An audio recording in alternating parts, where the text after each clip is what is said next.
OPA sur l'Elysée ou l'ascension d'un banquier pour décrypter la chronique non autorisée du véritable candidat de l'oligarchie. Ce soir, on en parle avec Olivier Piacentini dans Libéré sur Parole.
Bienvenue sur Libéré sur Parole. Donc, bonjour à tous, bonjour aux tipeurs, bonjour évidemment à la régie et à tous ceux qui nous suivent, où que vous soyez, sur la caserne, sur les YouTube, partout. Donc ce soir, on est avec Olivier Piacentini. Bonsoir Olivier. Patrick. Bonsoir. Bienvenue à Libéré sur Parole, sur Te Patriote, émission qu'on avait dû... On a dû décaler. Il fallait attendre ma libération pour que je sois libéré sur Parole. Pour que tu sois vraiment libéré sur Parole. Voilà, c'est ça. Voilà. Ce soir, je suis vraiment libéré sur Parole. Il m'est arrivé d'être enfermé sans qu'on m'entende. Ce soir, je suis libéré sur Parole. Je suis content. Jolie formule. Alors, Olivier, est-ce que tu peux te présenter, toi, un peu, que les gens ne te connaissent pas vraiment encore Alors, bon, je suis Olivier Piacentini, donc j'ai 48 ans. Je suis diplômé de Sciences Po Paris et j'ai travaillé dans la banque. Et puis, depuis 18 ans, je suis à mon compte dans le cadre d'un cabinet de conseil juridique d'assistance aux entreprises. Mais alors, quand on dit entreprise, moi, je travaille qu'avec des petites entreprises. TPE, PME, etc.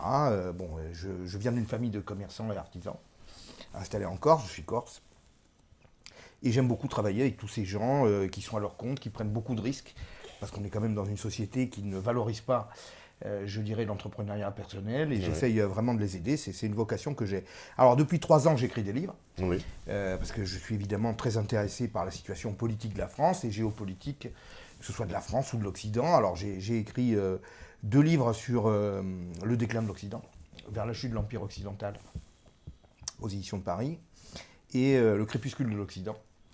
J'ai écrit aussi des livres sur la politique française, comme Le dossier noir du socialisme, en 2017.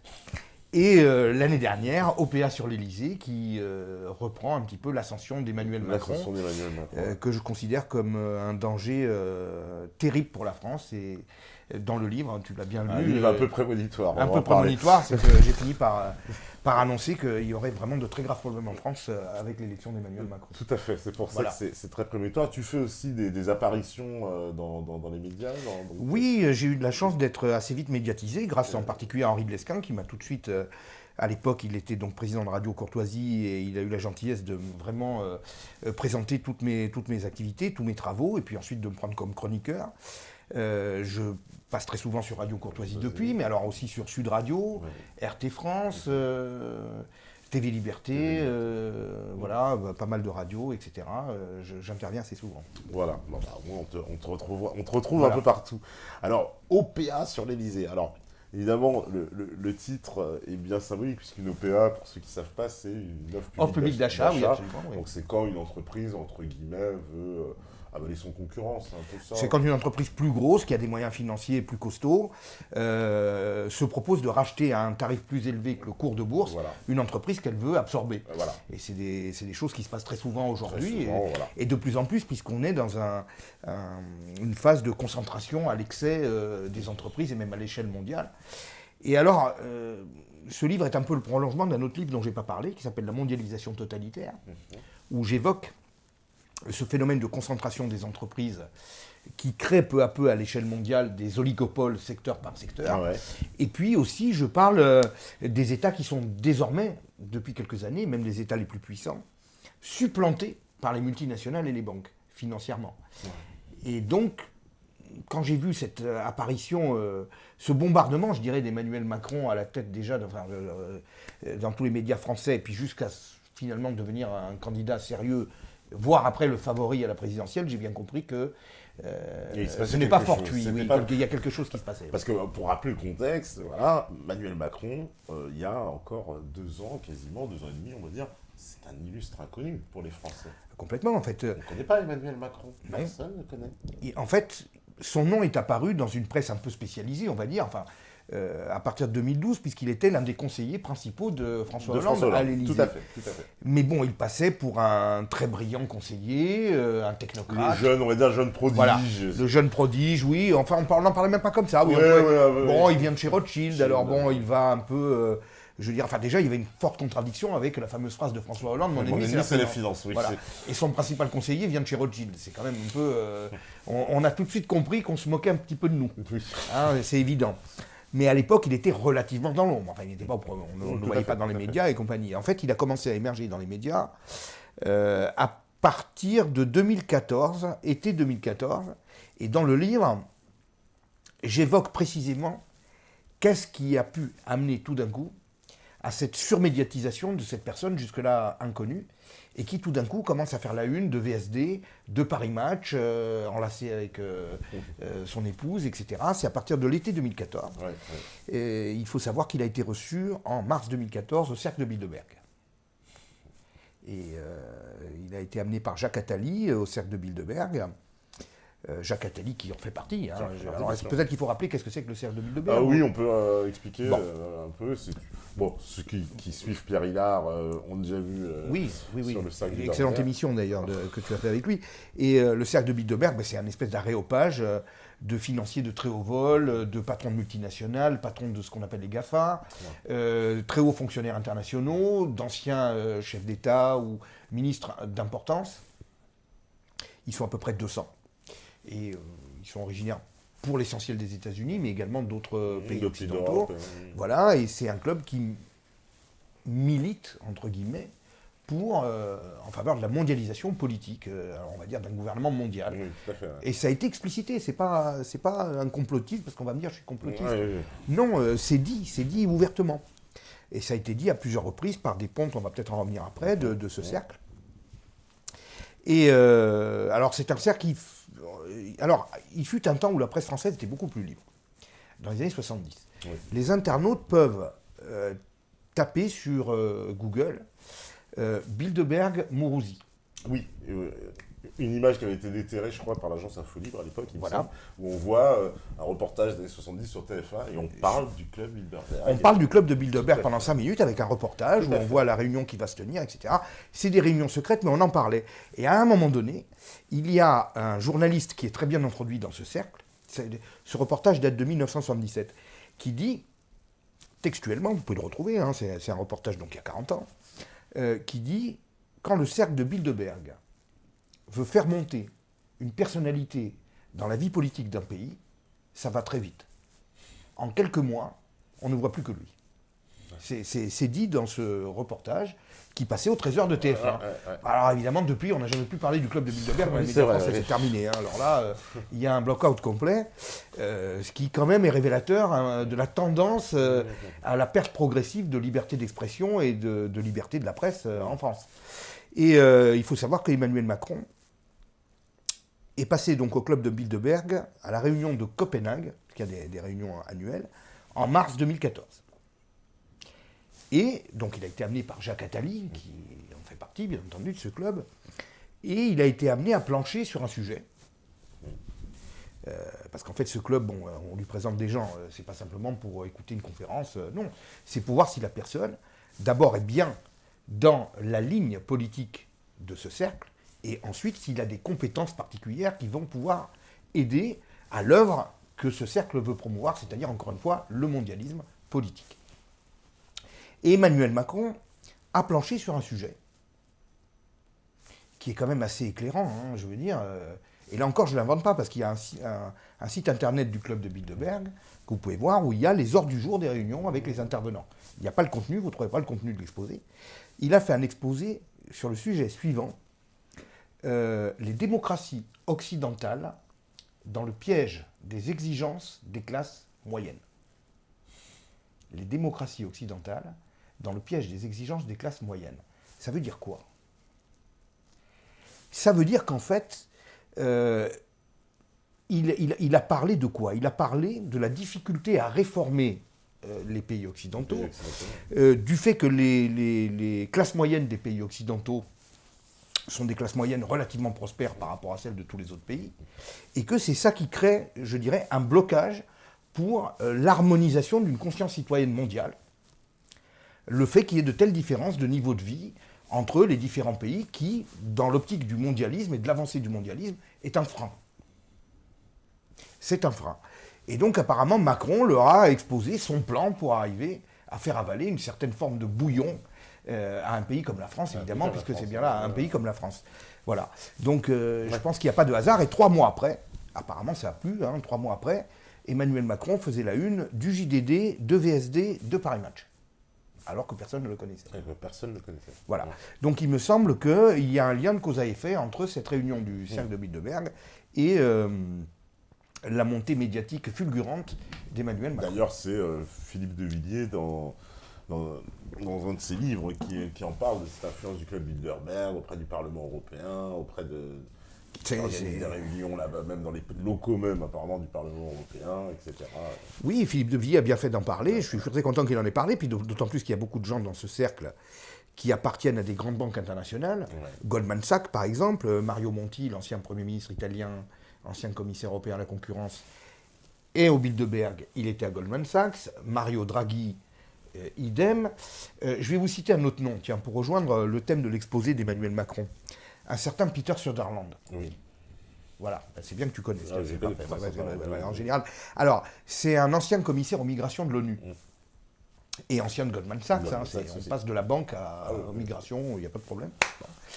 Et alors, pour vous dire un peu en quoi le thème de l'exposé de Macron avait un écho, Peter Söderland, un beau jour, il a dit, dans le cadre d'une interview à Herald Tribune, on ne parle pas de choses qui sont cachées ou d'un complot, puisqu'on va dire qu'on est complotiste. Mais non, c'est eux qui le disent. Il a dit la chose suivante. Il a dit « Les Occidentaux ne veulent pas voir la misère du monde. La famine, les épidémies, les dictatures, les maladies, etc. Ils ne veulent pas voir tout ça. Ils veulent vivre dans leur cocon de prospérité. Eh bien, on a la solution. On va leur amener les problèmes sur place avec les migrations. » Mais il l'a dit, il l'a écrit. C'était dans le Herald Tribune. Et après, on veut nous démontrer que toute cette immigration de masse est fortuite, n'est pas organisée, n'est pas encouragée.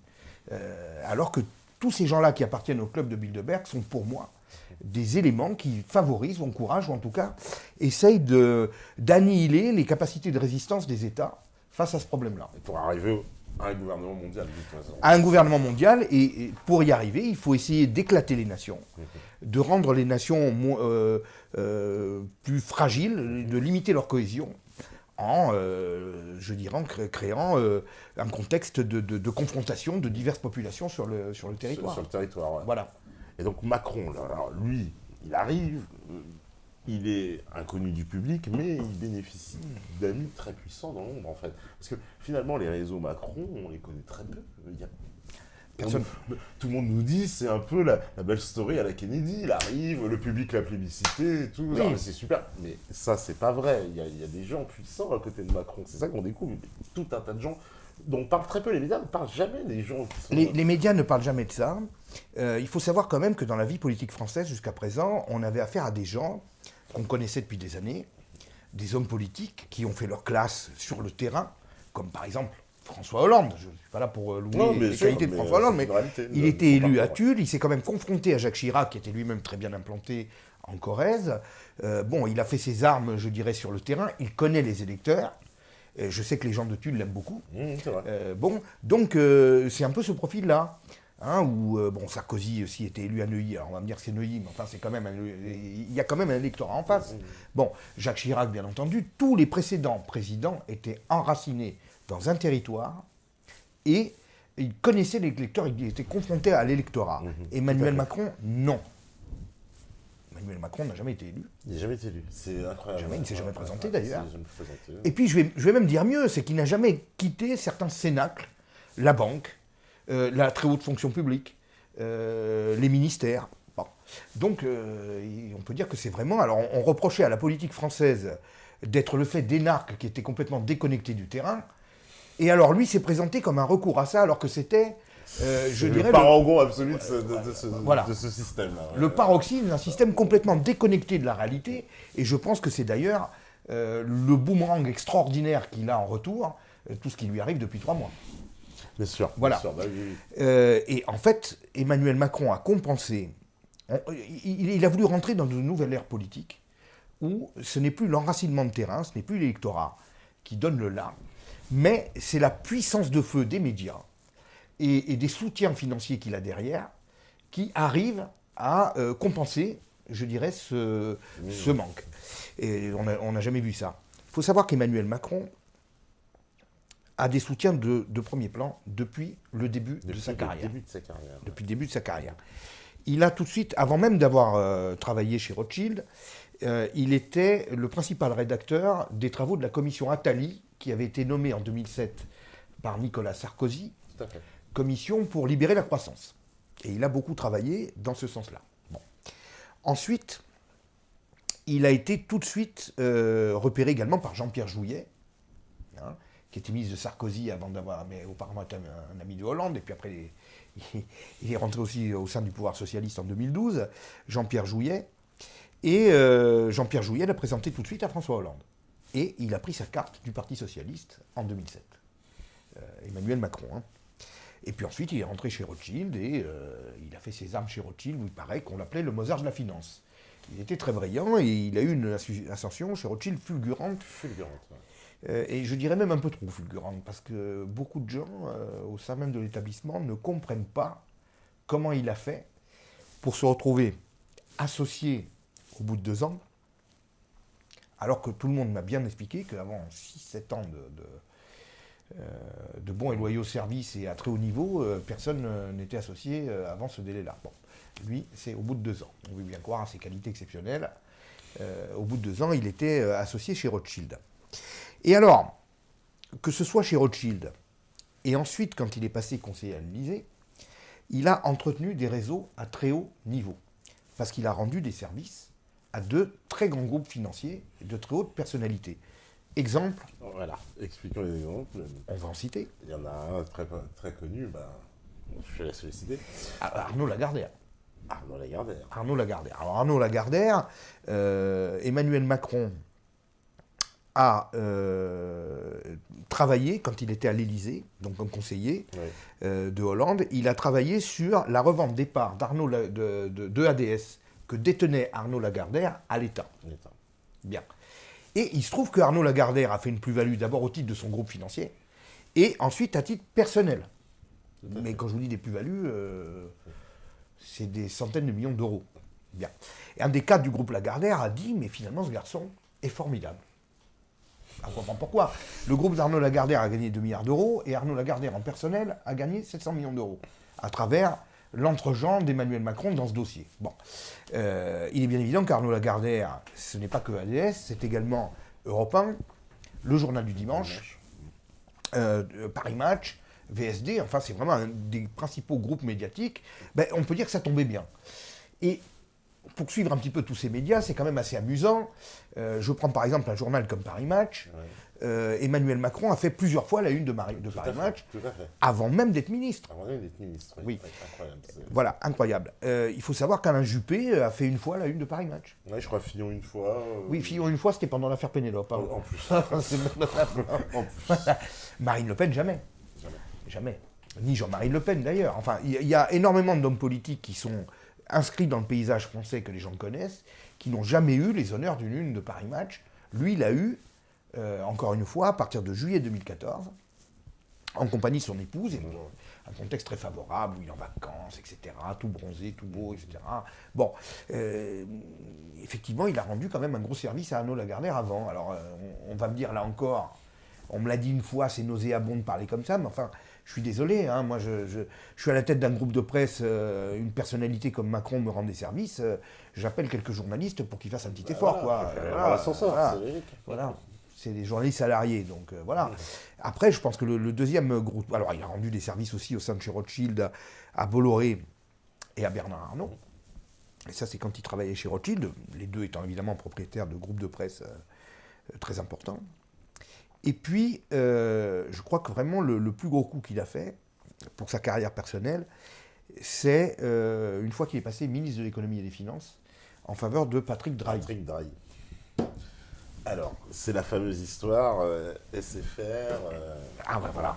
Alors, expliquons un peu aux gens. Parce que c'est Oui. important ce dossier-là parce qu'à un moment donné, si je me souviens bien, il l'avait même évoqué dans le débat contre Marine Le Pen. Je crois qu'on a évoqué un peu Oui, cette affaire SFR. alors on l'a évoqué, alors vraiment j'étais en rage ce soir-là parce que Marine Le Pen était fatiguée et qu'elle s'est un peu mélangé les Elle pinceaux s'est un à peu ce mélangé les moment-là, pinceaux, ouais. et lui en a profité immédiatement pour l'enfoncer et éviter en fait qu'on aborde le fond du Le sujet, fond du sujet. qui était quand même vraiment quelque chose de très important sur lequel il aurait pu être mis en difficulté.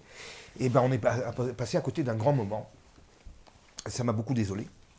L'affaire de Patrick Drahi, elle est simple. Il s'agit du rachat de SFR par le groupe dont Patrick Drahi est à la tête, qui s'appelle le groupe Altis, qui possédait Numéricable, entre autres. Bon. Et SFR étant en difficulté, devait être acheté. Il y avait deux concurrents qui se présentaient, le groupe donc Altis de Patrick Drahi et le groupe Bouygues. Bien. Il se trouve que, dans une simple logique financière, le groupe Bouygues est beaucoup plus costaud que le groupe de Patrick Drahi. Bon. Donc, il y avait des fonds propres pour acheter SFR. Le groupe de Patrick Drahi n'était pas assez solide. C'est un groupe qui est en plus très endetté, parce que Patrick Drahi, c'est un peu un Bernard Tapie ou un Jean-Marie Messier de nouvelle génération. C'est quelqu'un qui rachète des boîtes essentiellement avec de la dette. Donc il y avait déjà un premier problème, c'était une question de solidité financière pour acheter SFR, et SFR est beaucoup plus gros que Altis. C'est pourtant Altis qui rachète SFR. Bon. Et puis il y a un deuxième point, c'est que tant qu'Arnaud Montebourg était ministre de l'économie et des finances, c'est-à-dire avant que Macron n'arrive, Arnaud Montebourg avait mis son veto en vertu d'un décret qui autorise l'État à mettre son veto sur des secteurs stratégiques, Voilà. des ventes de sociétés pour des secteurs stratégiques, que ce soit l'armement, mais aussi les télécommunications, etc., le nucléaire, l'énergie. Bon. Et donc l'État avait le droit de refuser cette opération, et Arnaud Montebourg l'a refusé, et il l'a motivé. Et il l'a motivé en disant quoi ? Eh bien, il l'a motivé en disant que déjà, comme je vous l'ai expliqué, le groupe Altis n'était pas assez solide, et deuxièmement, il l'a motivé par des doutes sur la moralité financière et dans les affaires de M. Drahi, dont il dit qu'il a des sièges sociaux en Hollande, au Luxembourg, dans certains paradis fiscaux, qu'il a pris la nationalité israélienne. Alors il faut savoir que quand on a la nationalité israélienne, on n'est plus extradé s'il y a un problème pénal. Et donc, bon, on peut se poser la question, pourquoi tout d'un coup, alors qu'il était français, il a pris la nationalité israélienne. Bon. Enfin, il y avait dans le commentaire d'Arnaud Montebourg tout un nuage de suspicion qui laissait entendre que tant qu'il était là, jamais... Il pourrait acheter SFR. Voilà. Eh bien, la première chose qu'a fait Macron en arrivant au ministère de l'économie et des finances, c'est de signer son autorisation pour que le rachat se fasse. Bon. Et il l'a fait. Moi, je ne sais pas, je regarde les chaînes info. Je suis désolé, hein, moi, BFM, on se demande de l'EM ce que ça veut dire. Hein, est-ce que ça ne veut pas dire Macron ? Parce que là, vraiment, c'est tellement... on va en parler peut-être tout à l'heure, même de certaines scènes à laquelle on a assisté avec Madame Elkrief, avec d'autres personnes. Bon, c'est quand même assez choquant. Et alors, on va me dire, bon, finalement, Bouygues ou Altis ou autre, qu'est-ce qu'on s'en fiche ? Mais non, on ne s'en fiche pas. Parce que le fait que le groupe de Drahi n'était pas solide, il a racheté SFR avec de la dette. C'est-à-dire qu'il s'est endetté en totalité. Le groupe Bouygues avait un projet où il y avait un apport en fonds propres plus important. Comment on fait pour payer la dette dans un cas comme ça ? Ben, on licencie. Ah ben voilà. Dans l'année qui a suivi, il y a eu 6500 licenciements chez SFR. 6500. Voilà. Pour tous ceux qui ont des téléphones ou des prestations chez SFR, c'est à peu près général, tout le monde voit bien qu'il y a des problèmes de service client. Il y a eu même pendant certains moments des coupures carrément de réseau téléphonique pendant plusieurs jours, il y a je crois un an et demi, et tout ça pour le simple fait de problèmes financiers. Et même Patrick Drahi a dû intervenir pour dire qu'il allait veiller à ce que le service client soit amélioré, parce qu'il y avait des problèmes, ils n'ont pas fait attention, etc. En fait, en réalité, il y a un gros problème financier derrière tout ça. Parce que le groupe de Patrick Drahi, aujourd'hui intégrant SFR, et BFM TV, qui est dans la corbeille de la mariée, on va dire, c'est un groupe qui, en réalité, est en quasi-situation de faillite. En faillite virtuelle, en fait. Voilà. Ce qui est pour la bonne raison qu'il a 10 milliards d'euros d'actifs pour 50 milliards d'euros de dettes. Bien. Donc si c'est le commerçant du coin qui a, on va remettre en proportion, 100 000 euros d'actifs pour 500 000 euros de dettes, c'est-à-dire la même proportion que ce que je viens d'écrire, en principe, il passe au tribunal. Là, non. Là, non. Bon, alors, soutien politique, la dette est tellement énorme aussi que peut-être que... bon, je dirais que les créanciers ne veulent pas forcément le faire plonger, parce que à ce niveau-là, il ferait plonger quand même pas mal de choses derrière. Le fait est qu'on se retrouve avec cette espèce de monstre médiatico-financier qui n'est complètement instable et qui se singularise par un comportement que je trouve évident, c'est un soutien inconditionnel à Emmanuel Macron. Ah oui, voilà. Clairement. Ouais. Et alors, pendant la campagne présidentielle, je ne sais pas ce que tu en as pensé. Mais... Ah bah, c'était du... Bah, c'est simple. Alors, toi, justement, bon, tu l'évoques dans le livre, mais moi, ce que je me rappelle, le souvenir précis que j'ai de surtout la période qui a précédé aussi la campagne, parce que c'est ce dont tu parles dans le livre, c'est-à-dire la période où Macron, en fait, les médias lui font son ascension, en fait, ils lui font son pont d'or. Et BFM, à ce moment-là, pour ceux qui s'en rappellent, c'était tout simplement surréaliste, c'est-à-dire que tous les jours, on parlait de Macron. Tous les jours. Tous les jours. Parce que là, on n'était pas en campagne, donc il ne faisait rien, Macron. En fait, c'était Macron à New York, Macron à la pêche, Macron fait du vélo, Macron fait du jogging. Parce qu'il n'y avait rien à raconter, mais tous les jours, on voyait Macron. À tel point, j'ai un souvenir précis, par exemple, une anecdote justement sur ce système-là. Un jour, Macron part à New York. Alors, Macron à New York. Après, Macron à la piscine, Macron à la pêche, donc là, c'est Macron à New York. Non mais c'est hallucinant, on nous fait tout un truc sur un voyage prétendument à New York, mon Dieu, Macron à New York, en fait il fait rien du tout. Non, mais dans la ville, on nous filme une pauvre interview de machin, oui, enfin salut, ça va, oui, je vais dans les États-Unis, machin, ce truc-là passe en boucle, en fait c'est rien quoi, tu vois, ils nous font, en fait, si tu veux, tout un truc, on mouline dans le vide, mais on a parlé de Macron. C'est ça. Par contre, le voyage à Las Vegas où il a fait un appel d'offres. Oui, à ça, il a squeezé l'appel d'offres, celui-là, ils n'en ont pas parlé. Oui, il faut se rappeler de le jour où il a démissionné du ministère des Finances. Oui. Alors là où il est parti en bateau de Bercy, vedette pour aller. On n'a jamais vu ça. On n'a jamais vu ça. De mémoire, on n'a jamais vu ça. On aurait dit. Un ministre qui quitte, on croyait que c'était le président de la République. On aurait vu l'abdication de la reine d'Angleterre. C'était de la même manière. C'est pareil. Ouais, mais c'était vraiment des trucs. Mais... Suivi en hélicoptère. On n'avait jamais vu ça. Oui. Mais tiens, ça m'a fait penser à la démission de Benoît XVI, le jour avec le truc. Enfin, c'était pas justifié de l'autre côté. Là, c'était carrément. Et puis alors, il y a eu le traitement de la campagne électorale, où alors j'ai trouvé que c'était incroyable, et je me suis toujours posé la question, mais les gens ne voient pas ça. C'est-à-dire que moi, j'ai regardé, par exemple, les interviews des candidats par Ruth Elkrief. Elle en faisait une tous les jours. Donc, on a eu droit à 1 heure d'interview avec Marine Le Pen. Bon, elle en prend toujours, de toute façon, c'est comme ça. Elle a l'habitude, à la limite. Elle prend pour son grade. Voilà. On lui a préparé un petit sujet bien enfoiré, où on va lui rappeler chambre à gaz, machin, pareil, Jean-Marie, ceci, ça, tous les sales trucs, enfin, c'est... Voilà. Mais j'en profite, tiens, je fais une petite digression.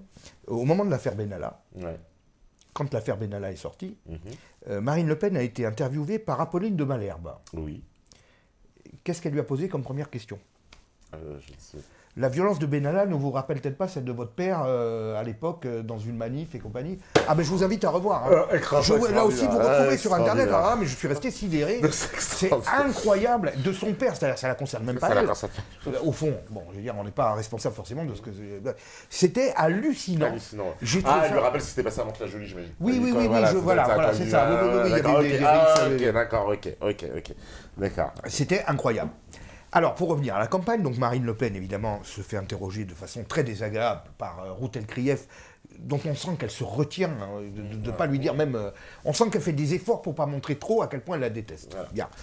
Ensuite, nous avons eu droit à François Fillon, une interview de François Fillon, bon, très désagréable là aussi, où la moitié est toujours centrée sur son affaire. Bien. Et puis ensuite, il y a l'interview d'Emmanuel Macron. Alors, là, tout de suite, on a un ton différent. Madame Elkrief a desserré les mâchoires, elle s'est déridée, elle sourit. Et puis alors, il y a des techniques journalistiques. Et j'invite les gens véritablement à essayer de bien déceler les techniques journalistiques d'interview. Par exemple, quand elle attaque François Fillon, elle lui dit « Oui, vous avez fait ci, vous avez fait ça, oui, ceci, cela. » Bien.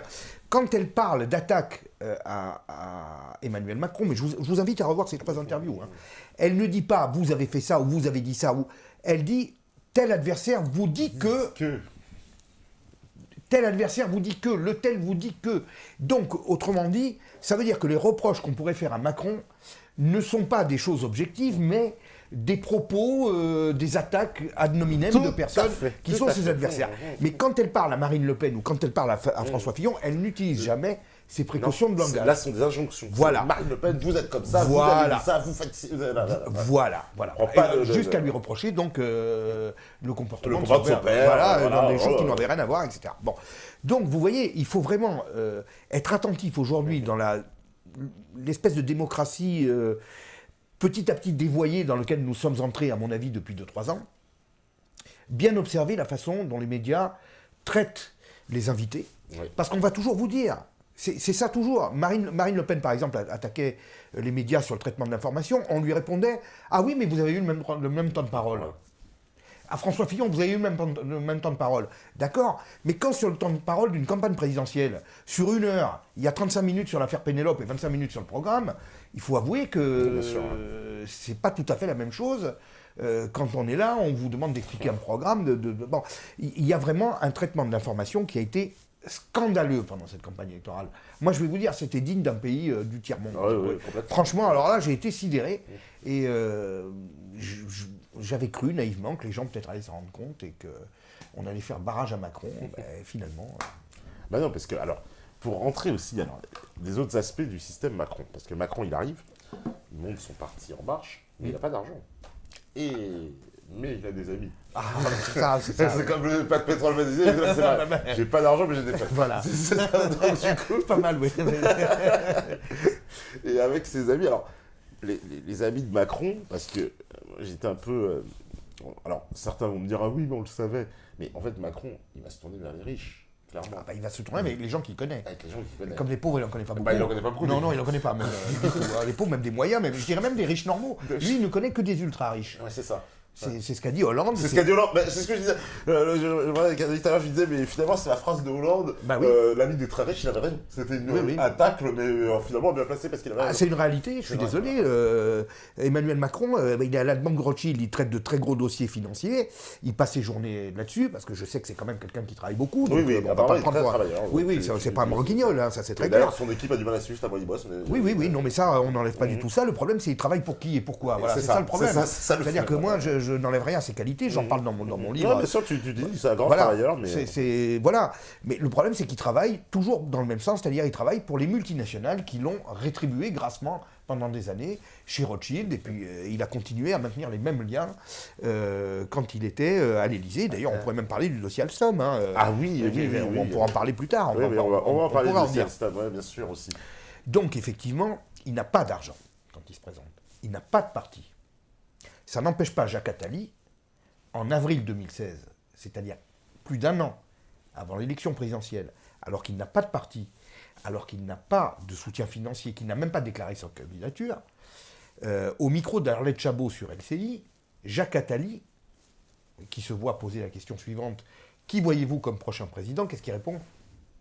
Un inconnu, c'est pas ça? Un inconnu, Emmanuel Macron. Un inconnu, Emmanuel Macron. Voilà, donc lui annonce en avril 2016, à l'époque, personne ne voit Emmanuel Macron, même pas candidat, il annonce que c'est lui qui va gagner.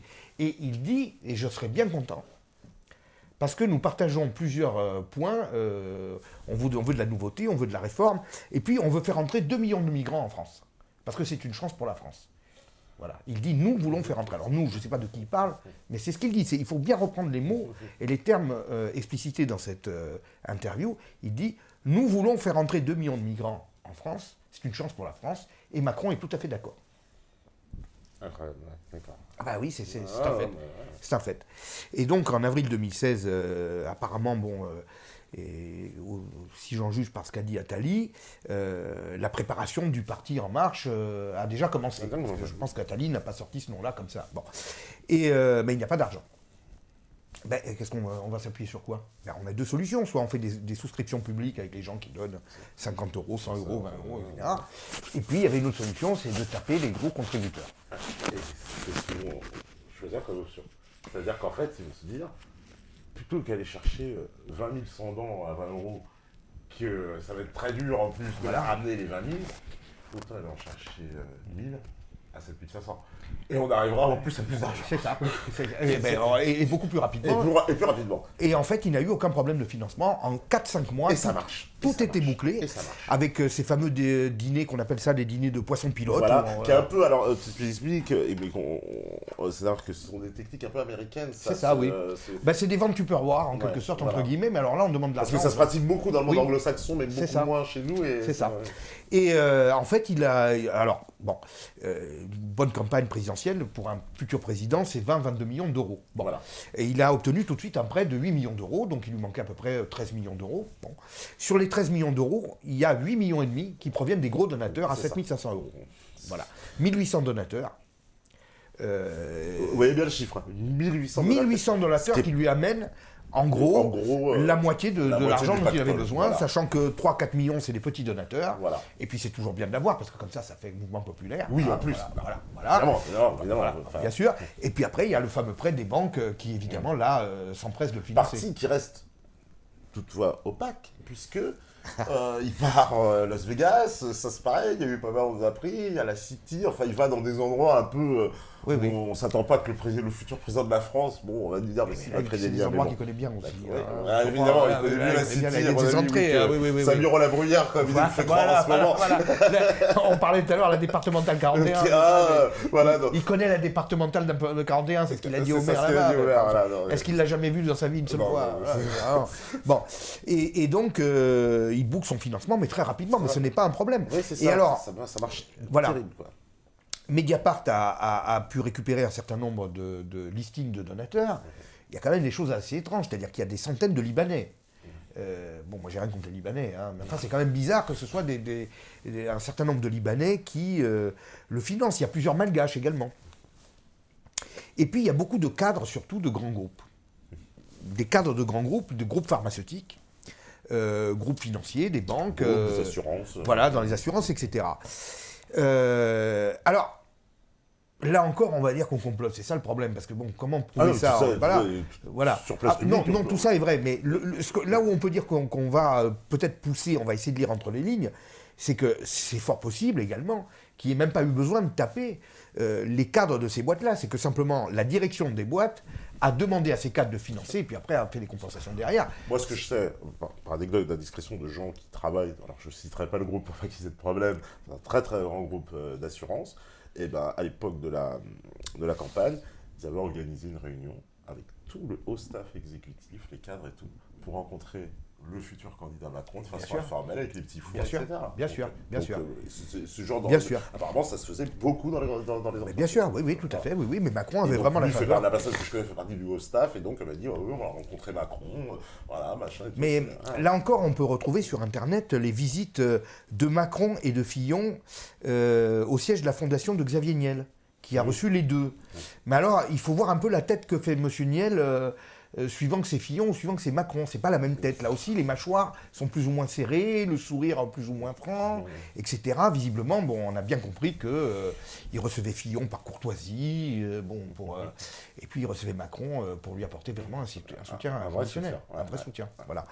Et Xavier Niel, évidemment, avec ses journaux, Libération, etc. Enfin, il y a beaucoup c'est quelqu'un qui lui aussi dispose de moyens médiatiques très importants.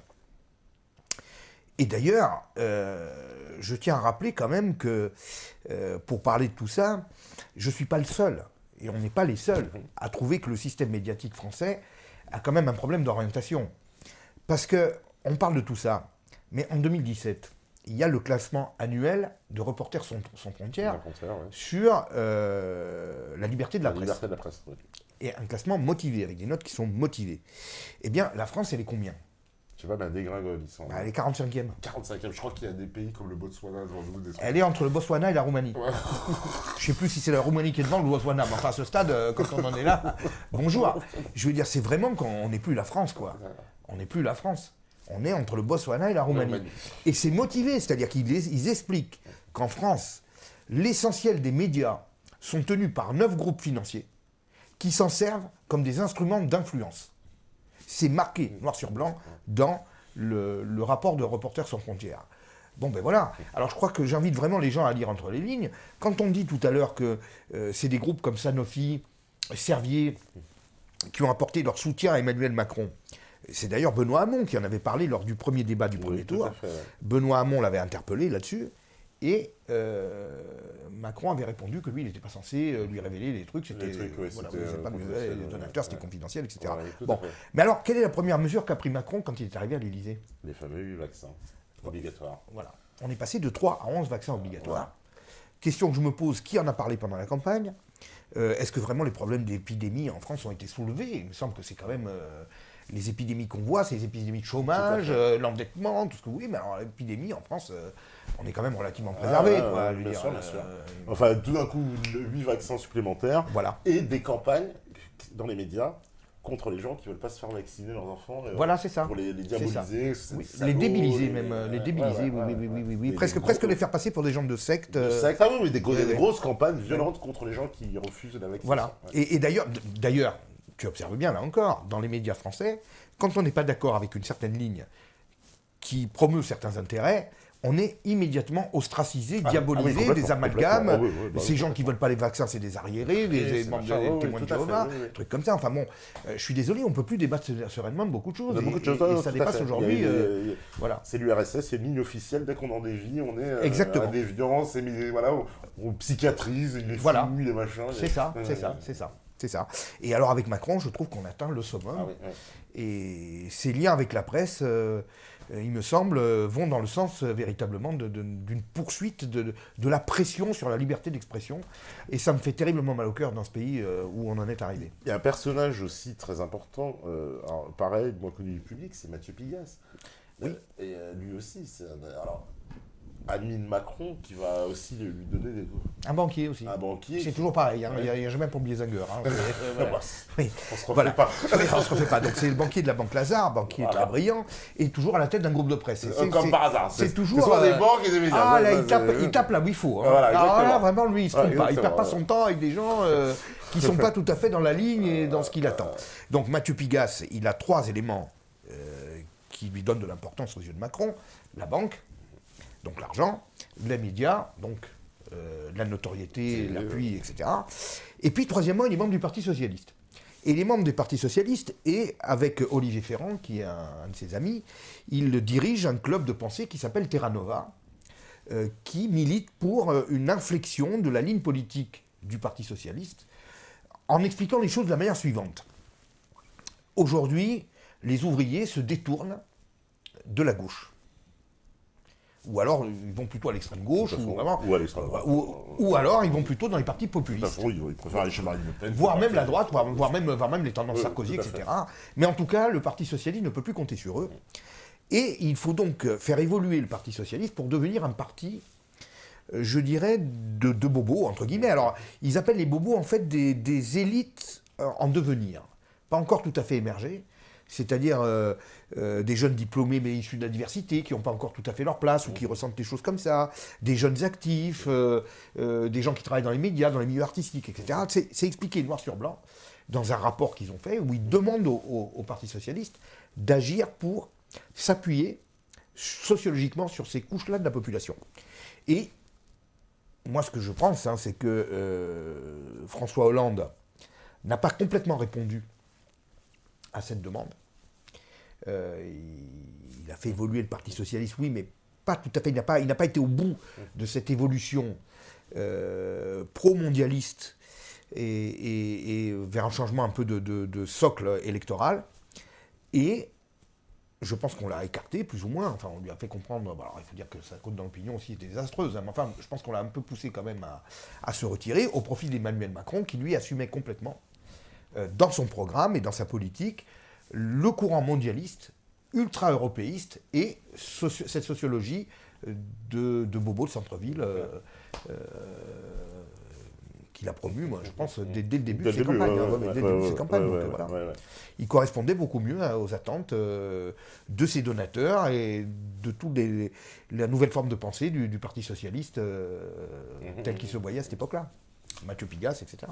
Ouais, totalement, parce que Macron, c'est vrai que sur cette ligne, on va dire que lui se présente comme progressiste, en fait, c'est cette fameuse ligne-là complètement basée sur le sociétal, mais complètement folle. Voilà. Oui, les minorités. Voilà, minorités, etc. Alors, j'ai fait un post sur mon Facebook l'autre jour, un post un peu simple, mais enfin, je pense que la formule est percutante. Depuis qu'on ne parle plus que des progressistes, on voit la France régresser de jour en jour. C'est-à-dire qu'on se demande, c'est-à-dire que la liberté d'expression recule. On ne va même pas parler après du chômage qui ne cesse d'augmenter, la dette qui s'amplifie, les tensions, qu'elles soient communautaires, identitaires, les territoires perdus de la République qui recule, etc. Ben oui, parce que le progressisme, je suis désolé, c'est vouloir systématiquement pousser les minorités à réclamer toujours plus de revendications, toujours plus de droits, comme si on était une société où on pouvait donner des droits, ça ne mange pas de pain. Et bien moi je pense que les droits des uns empiètent forcément sur les droits des autres. On ne peut pas étendre à l'infini les droits des uns et des autres. Et étendre les droits des minorités, comme évidemment Macron le fait, mais même Hollande le faisait auparavant, et comme Obama l'a fait. Obama, dans son discours d'investiture, c'est une ode aux minorités. J'ai cité son discours dans un livre qui s'appelle Le crépuscule de l'Occident. Et dans son discours, il tresse des louanges. Alors il dit, alors voilà, les blancs, les noirs, les afro-américains, les indiens, les latinos, les homos, les transgenres, les hétéros, les handicapés, les valides. Enfin, c'est tout un mélange. Enfin, il s'adresse à tout cela. Donc il n'y a plus d'Amérique. Il y a une superposition de minorités diverses. Et il n'y a plus un cœur de peuple qui donne le là. Donc on ne devient plus des nations, on est des territoires sur lesquels il y aurait des parts de marché qui seraient données au tel. Et malheureusement, je suis vraiment désolé, mais quand on voit ce qui se passe en France avec, par exemple, l'islam, mais je pourrais vous citer un autre exemple, les végans. Bon, c'est un problème un peu spécial, on va dire. Mais enfin, c'est quand même extraordinaire qu'aujourd'hui, les végans, trouvant que les animaux sont maltraités, commencent à brûler des boucheries. Bon, ça veut dire que voilà une minorité bien particulière et que, à force de vouloir dire qu'on va donner des droits à tout type de minorité, en voilà une qui trouve que vraiment, elle est dans le bon droit et que les gens qui mangent de la viande ne sont plus. Et donc on organise une espèce de confrontation permanente. J'ai décrit ça dans le crépuscule de l'Occident, mais je pense que des politiques comme celle que mène Macron sont typiques d'une volonté de déconstruction d'une cohésion nationale qui doit se baser sur des valeurs, je dirais, quelques valeurs clés que tout le monde partage. Mais aujourd'hui, en France, on n'a plus ça. On n'a plus ça, complètement. On n'a plus ça. Et ce sont des gens comme Macron qui excitent ces problématiques-là et qui excitent les rancœurs, les haines, les exigences, les droits. Là, c'est pour bien comprendre, comme ça, on comprend bien Macron, son socle idéologique. Parce que souvent, les gens nous disent que Macron, il n'y aurait pas de socle idéologique. C'est absolument faux. Il y en a un qui c'est le mondialisme. C'est le mondialisme. Voilà. Non, parce que il y a ce truc que souvent présenté comme si Macron, une espèce d'homme libre, d'électron libre, qui n'a pas de socle vraiment idéologique parce qu'il n'aurait pas ce passé politique, donc il serait très ouvert. Alors qu'en fait, il y a un socle idéologique. Il y a un socle idéologique, mais le problème, c'est que c'est un socle idéologique qui ne s'avoue pas, qui ne s'exprime pas comme ça. Parce que moi, après tout, je suis démocrate. J'estime que les gens ont le droit de proposer un programme. Les gens veulent un gouvernement mondial ou une fédération européenne, ils viennent, ils expliquent. Puis les gens les votent ou les votent pas. Mais qui explique ça ? Qui propose ça ouvertement ? Personne. En revanche, j'étais sur le plateau de RT France le 11 novembre pour parler du discours de Macron et des interventions des différents chefs d'État, etc. À un moment donné, donc le discours de Macron qui partait sur l'évocation de la guerre de 14, etc. Bon. Et puis tout d'un coup, ça dévie sur quelque chose d'incroyable. Alors il commence à nous dire, voilà, aujourd'hui, nous vivons une ère de changement où l'humanité est en train d'acquérir des potentialités nouvelles, extraordinaires, qui vont la faire entrer dans une autre civilisation. C'est lui qui dit ça, c'est pas moi. L'humanité est sur le seuil d'entrer dans une nouvelle civilisation grâce à des avancées techniques jamais vues auparavant. Bien. Et il dit, tout ça, nous pourrions en bénéficier, sauf que voilà, il y a une tendance aujourd'hui au repli sur soi, à un retour sur le passé, à une peur, bon, toujours pareil, hein, on parle évidemment des populismes, etc. Et donc c'est ça qui va nous empêcher d'entrer dans cette nouvelle civilisation d'envergure mondiale, dans laquelle il a parlé. Et quand il parle des nouvelles potentialités, on peut parler par exemple du transhumanisme, c'est ça qu'on sent à travers tout ça. On peut parler des big data, on peut parler du tout numérique. Et j'ai l'impression qu'en fait, il essaye en fait de mener une politique qui va correspondre aux intérêts de toutes les multinationales qui promeuvent tout ce que je viens de citer. Mais pourquoi ? Quel est le rapport entre le mondialisme et le transhumanisme ? Le transhumanisme, c'est, je dirais, de nouvelles potentialités scientifiques sur la personne humaine qui vont appeler dans l'avenir à des développements médicaux avec des potentiels nouveaux pour les êtres humains, une extension de la durée de vie, très longue apparemment, et une extension des potentialités. Mais tout ça, à mon avis, ne peut se régler d'un simple point de vue scientifique. Il faut également qu'il y ait des barrières éthiques par rapport à tous ces problèmes-là. De même également les algorithmes, les big data. Et bien évidemment que si on laisse la porte ouverte aux multinationales du numérique, elles vont faire de la collecte d'informations et nous mettre en fiche à longueur de journée et je dirais conditionner nos vies par rapport à ce qu'elles savent de nous. De nous, tout à fait. Il y a une volonté pratiquement d'annihiler tous les aspects de vie privée. En quoi les États gênent là-dedans ? Ben, tout simplement parce que les États peuvent réfléchir sur des questions éthiques et mettre des barrières légales à tout ça.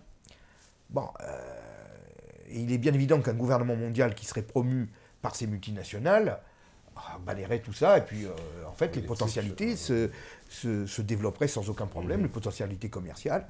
Les États nuisent. Et Macron a évoqué ça, il l'a évoqué de manière subliminale, mais il l'a quand même évoqué. Donc je pense que son projet, c'est d'aider les multinationales à aller au bout de leur volonté de puissance qui s'appuie sur le financier, sur le commercial, et puis sur les innovations scientifiques qu'elle maîtrise et qu'elle commence à maîtriser de plus en plus. Voilà. Donc c'est...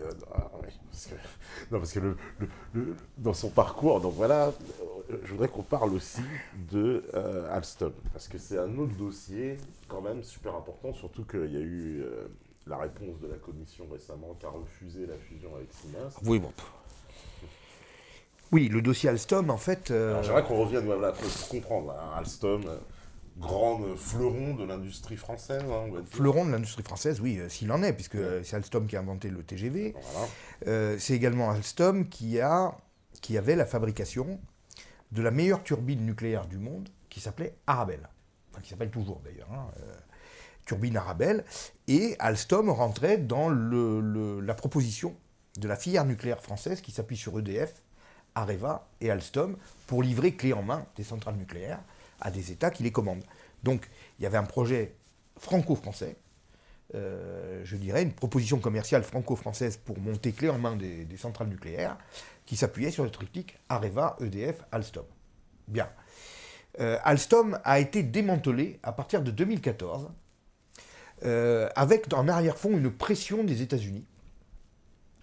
Puisqu'en fait, les États-Unis, depuis Obama, parce qu'on vous parle de Trump toujours comme d'un méchant loup qui est là, qui veut terroriser tout le monde, qui met de la pression commerciale partout, mais enfin, du temps d'Obama, l'extraterritorialité du droit américain s'appliquait déjà, parce qu'en fait, on a attaqué Alstom en disant que comme ils avaient pratiqué de la corruption, libellé en dollars, ça justifiait que le droit américain s'applique.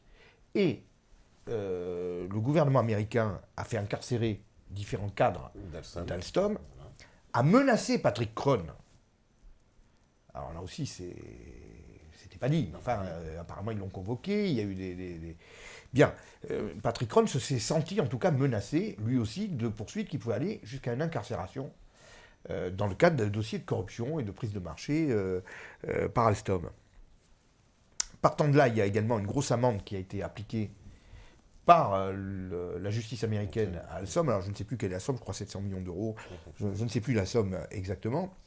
Et puis derrière, comme par hasard, on voit arriver un projet de rachat d'Alstom, de la branche énergie d'Alstom, hein, qui avait la branche transport et la branche énergie. Donc la branche énergie d'Alstom, il y a un projet d'OPA, là encore, enfin de rachat, par la fameuse multinationale, méga multinationale General Electric. General Electric, ouais. Bien.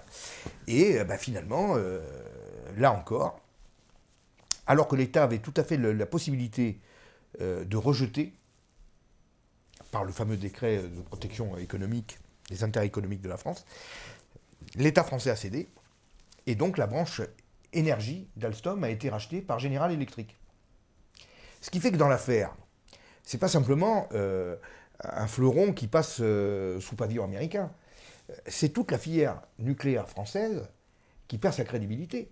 Pour la bonne raison que la filière nucléaire française, c'était, encore une fois, EDF, General Electric, Alstom. Alors, maintenant c'est General Electric.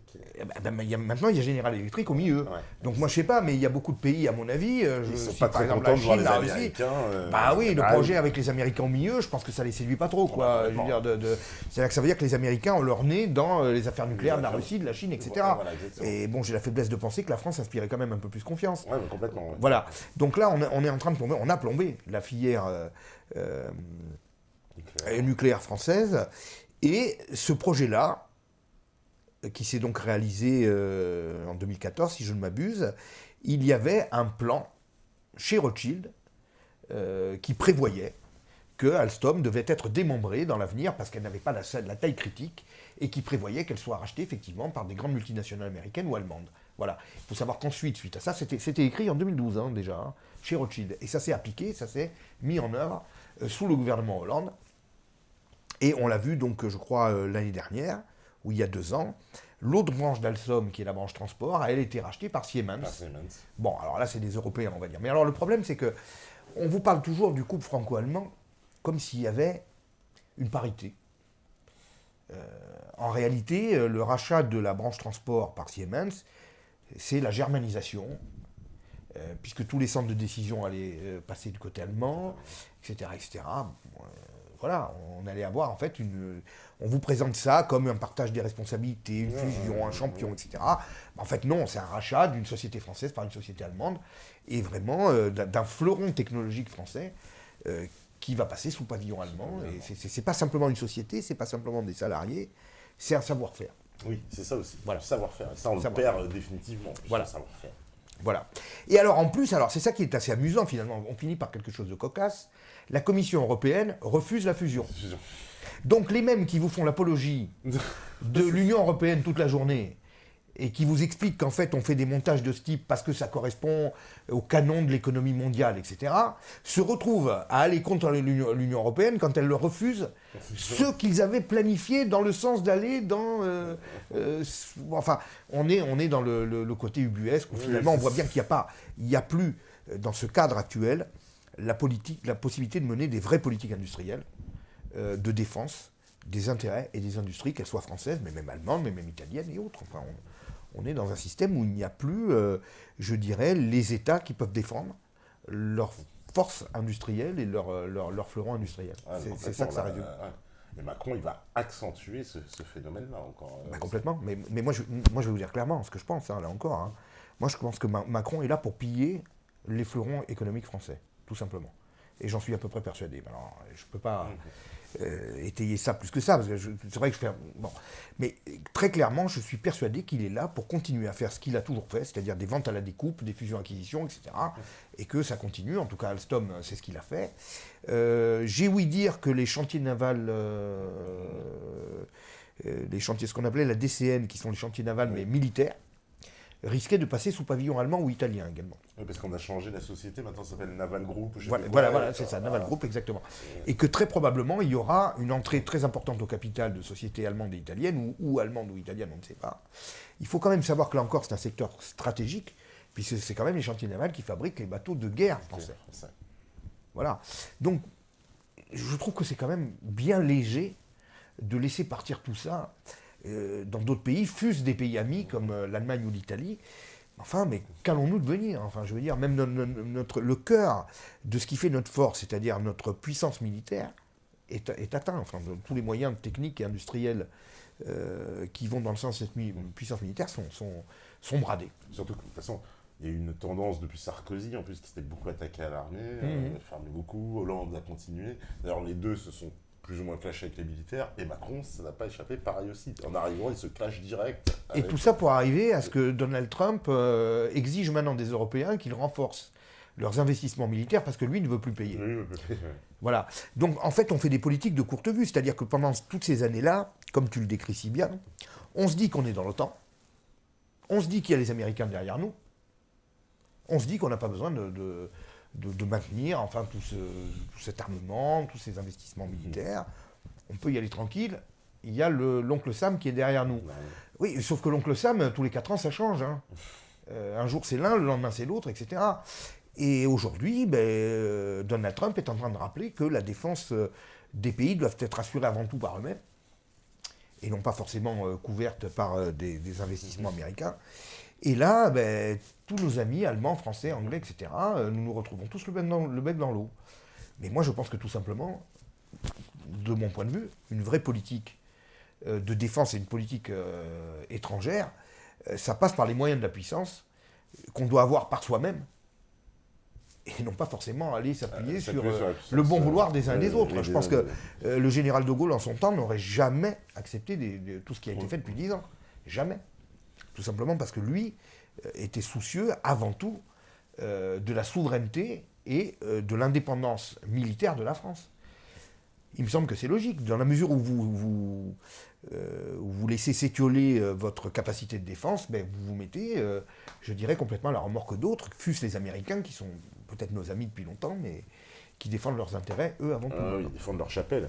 Voilà. Alors, justement, cette histoire de Macron, parce que voilà, on a décrit comment il arrive, un peu, le système Macron, et puis il va bénéficier, là, c'est quoi? C'est, alors, le coup du sort, certains diront, de coïncidence, en tout cas, un de ses plus gros concurrents, qui est la personne François Fillon, parce que, tu le rappelles dans le contexte, voilà, remémorez-vous, mais on est après l'élection de la primaire de la droite, François Fillon, il est numéro 1 partout. Il a gagné. Il a gagné. Pour tout le monde, il a gagné. Pour tout le monde, il a gagné, le machin, il a une côte fabuleuse, etc., etc. Et puis là, patatras, c'est donc en janvier 2017, l'affaire le Penelope Gate, qui commence donc par un article du Canard enchaîné, et puis tout s'enchaîne, tout va très, très à vitesse grand V. À vitesse grand V, on n'a jamais vu ça. C'est pire que la meilleure série américaine, c'est du Game of Thrones. Ouais, non, mais rebondissement. Complètement. On et alors, dans un feuilleton, là, qui est véritablement... Parce que toi, t'en parles, tu nous remémores en plus, parce que c'est des événements que vous avez vécu très récemment, mais c'est vrai que c'était une période incroyable. Donc, incroyable. Et en fait, cette campagne présidentielle... Et d'ailleurs, je crois que c'est joué sur des affaires judiciaires. Et je crois que c'est pour ça que Macron a aujourd'hui autant de problèmes. C'est que les gens ressentent quand même malgré tout qu'il n'a pas été élu sur un programme clairement explicité. C'est dans des conditions très particulières, avec vraiment un jeu de massacre médiatico-judiciaire. Et je pense, moi, depuis le début, qu'il n'a pas la vraie légitimité d'un président. Je ne dis pas qu'il n'est pas légitime. Mais il n'a pas la légitimité que pouvait avoir, par exemple, Sarkozy en 2007. Même Hollande. Même Hollande en 2012, Hollande a été élu normalement. Bon. Et il n'y a rien de véritablement enthousiasmant qu'il a porté, si ce n'est le fait que tout le monde avait des bâtons dans les roues à part lui. Voilà. Et alors, sur cette affaire Fillon, et d'ailleurs sur l'affaire Le Pen, je crois que si vraiment on avait creusé les questions juridiques, on se serait aperçu dès ce moment-là qu'il y a un loup. Pourquoi ? L'affaire Fillon, il faut bien vous rappeler, elle démarre fin janvier, je crois, le 28 janvier, 29 janvier, un article dans le Canard enchaîné. Bon, le lendemain, ouverture d'une enquête préliminaire. Personnellement, j'ai jamais vu ça. Personne n'a jamais vu ça. Personne n'a Aussi rapide, on n'a jamais vu. Voilà. Des affaires financières, normalement, ça met un certain temps avant de se décanter. Bien. Et un mois après, il y a mise en examen. Là aussi, mise en examen express. Or, il faut savoir qu'en vertu de la séparation des pouvoirs, beaucoup de juristes ont évoqué cette question-là. Normalement, la mise en examen dans le cadre d'activités parlementaires doit passer au préalable par une enquête et une saisine du bureau de l'Assemblée. C'est-à-dire que le parquet national financier n'avait pas forcément la compétence pour se servir aussi rapidement qu'il l'a fait de cette affaire. Il aurait dû attendre que ce soit l'Assemblée qui diligente une enquête et ensuite qui le saisisse. Voilà. Ceci en vertu de la séparation des pouvoirs. La preuve, c'est que dans l'affaire des assistants parlementaires de Marine Le Pen, qui est un petit peu la même affaire, on va dire, bon, enfin du même ordre. Alors là, ça concernait l'Assemblée, le Parlement européen. Le Parlement européen. Ouais. Bien. L'enquête a été ouverte, je ne sais plus si c'est en 2013 ou 2014, et c'est ce qu'on appelle l'OLAF, qui est le bureau de l'Assemblée européenne, qui a diligenté une enquête. Et qui ensuite a saisi... Le parquet, a envoyé ses conclusions au parquet français. Mais, encore une fois, rappelons-nous, donc c'est en 2013 ou 2014, je ne me rappelle plus exactement de la date d'ouverture de l'enquête, les conclusions ont été livrées en février 2017, c'est amusant. C'est amusant, ça tombe bien. Ça tombe bien. Voilà. Et Marine Le Pen avait écrit une lettre, un an avant, pour se demander où ça en était. Et qu'elle voulait aller devant les juges, préventivement, en disant « je veux venir m'expliquer avant de commencer la campagne ». Exactement, elle trouvait que ça durait. Et bon, je pense qu'elle a bien pressenti le coup, que tout ça allait lui exploser la figure au mauvais moment. Au mauvais moment, et ça n'a pas manqué. Et ça n'a pas manqué. Et donc, vous aviez deux candidats qui étaient impliqués dans des affaires. L'une, une affaire qui a terriblement traîné, l'autre qui, contraire, a été diligentée à vitesse express. C'est ça. Voilà. Voilà. Deux aberrations. Une, ça faisait des années qu'on attendait une réponse, et puis l'autre, du jour au lendemain, tout s'accélère, on n'a jamais vu ça. Avec un circuit procédural qui aurait dû être le même, et qui en fait a été complètement différent. Et c'est bien ça qui laisse entendre, enfin à mon sens, qui me démontre que véritablement il y a un traitement judiciaire qui ne s'est fait vraiment au détriment de l'un comme de l'autre. Voilà, c'est mon point de vue en tout cas. Oui, parce que Fillon, l'affaire, c'est incroyable, tout lui tombe dessus, les médias aussi jouent un rôle dans l'affaire Fillon. Énorme. C'est pas anodin le rôle des médias. Énorme. Alors sur les questions judiciaires, il faut savoir qu'il y a une quinzaine de juristes éminents comme Avril, Jiquel et Dupond-Moretti qui ont dit qu'il y avait vraiment problème, que la procédure était douteuse. Donc c'est pas moi qui le dis, c'est ces personnes-là qui sont des experts bien plus qualifiés que moi. Ensuite, il y a effectivement, je dirais, tout l'écho médiatique qui est fait derrière tout ça. C'est-à-dire que les médias ne parlent plus que de ça. Que de ça. D'ailleurs, la campagne, c'est quoi ? Quasiment 50%, c'est pas plus de la campagne. On passe notre temps à parler de ça, des affaires. On passe notre temps à parler de ça. Toute la journée, on ne parle que de ça. Que de ça. On ne parle pas des programmes, on ne parle que de ça. Et alors, moi, je crois, je me rappelle bien le paroxysme de tout ça. Pour moi, c'était l'émission politique sur France 2 de François Fillon. Oui. Qui est venu donc parler, la fameuse émission politique qui dure 2 heures, 2h30, avec des interviews par des Français, etc. Et il y avait un invité mystère.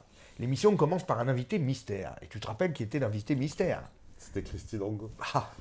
Non, mais c'est incroyable. Fallait la chercher, celle-là. Fallait la chercher. Franchement, moi, quand j'ai vu ça, j'ai halluciné. Dès que je l'ai vu arriver, j'ai compris tout de suite. Voilà. Alors, elle a fait sa crise, comme toujours. C'est faire que ça. Donc, voilà. Donc, elle a fait sa crise. Elle a insulté, je trouve, François Fillon d'une façon indigne. Indigne. À la télévision, c'était indigne. Indigne. Et elle l'aurait fait avec une autre personne, j'aurais dit la même chose. Oui, bien sûr. Je ne vois pas qui est cette personne pour se permettre de juger d'une personne qui a été Premier ministre, une enquête qui vient à peine de s'ouvrir. Qui vient à peine de s'ouvrir, voilà. On ne savait rien. Voilà. On savait rien. Il est déjà condamné avant même qu'on parle. Elle vient se faire le procureur de ça. Insultante comme elle a permis, c'était surréaliste. Haineuse. Ah oui, c'était surréaliste cette séquence. Et alors après, l'émission a duré 2h30, au bout d'une demi-heure, on a ce clash. Je suis désolé, mais je vois pas comment Fillon peut se reprendre de tout ça. Est-ce que les gens vont accorder la moindre attention à ce qu'il dit derrière ? Et d'ailleurs, si tu te rappelles bien, au moment de quitter le plateau, Christine Angot dit « Vous savez pourquoi je suis là ?» Parce que eux, en désignant Pujadas et l'autre, ne peuvent pas vous dire ce que je vous ai dit. Je ne peux pas vous dire ce que je vous ai dit. Je m'en souviens, oui, tout à fait. C'est incroyable. C'est-à-dire que tout est dit. Tout est dit. Tout est dit. C'est-à-dire qu'en fait, on vous parle encore une fois de complot, mais quel complot, puisqu'il vous explique exactement tout. C'est-à-dire que c'est les journalistes qui voulaient le planter, mais comme ils ne peuvent pas le faire, on a pris... on a pris un barbouze, un genre de barbouze. La folle de service. L'hystérique de service qui a œuvré... et observe bien, là encore, 6 mois après, se retrouve chroniqueuse chez Ruquier, sur la même chaîne. Je sais pas, alors écoute, moi, je sais pas, il me semble qu'il y a des choses que je vois arriver, apparemment il faut pas le dire, il faut pas le penser, il faut pas voir. Elle fait un éclat contre Fillon, elle contribue à empêcher sa remontée, qui était effective dans les sondages, d'aller au bout, elle le démolit. 6 mois après, elle se retrouve sur le plateau d'une des émissions les plus suivies en France.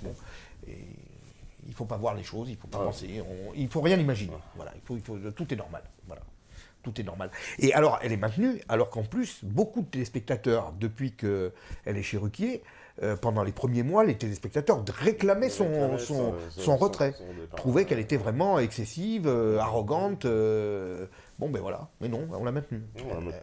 On l'a maintenue. Alors qu'il y a plus, il y a plein de scandales depuis sur elle aussi. Oh. mais ça, c'est fou, parce que ça va bénéficier à Macron, tout ça. Mais c'est évident, mais... L'air de rien, comme ça, l'air de rien. Bah oui, mais bien sûr. L'air de rien. L'air de rien, ben oui, mais l'air de rien, en fait, on a l'impression d'une espèce de chemin où toutes les barrières, tous les obstacles s'évanouissent petit à petit, et lui, ben, fait son bonhomme de chemin comme ça, tout s'ouvre devant lui, et jusqu'à ce fameux débat où là, alors là, pour le coup, il n'avait probablement pas bénéficié d'aide particulière, mais alors même là où je me disais qu'à ce coup-ci, on va quand même, j'espère bien lui rentrer dedans et puis lui montrer que on n'a pas eu les... Marine Le Pen n'a pas été à la hauteur, on va dire. Non, pas assez, c'est clair. Non, ça m'a beaucoup attristé parce que vraiment, je me dis, mais c'est pas possible. Toute une campagne où il est à l'abri de tout, encensé par les médias, pendant que les autres se ramassent des torrents de boue.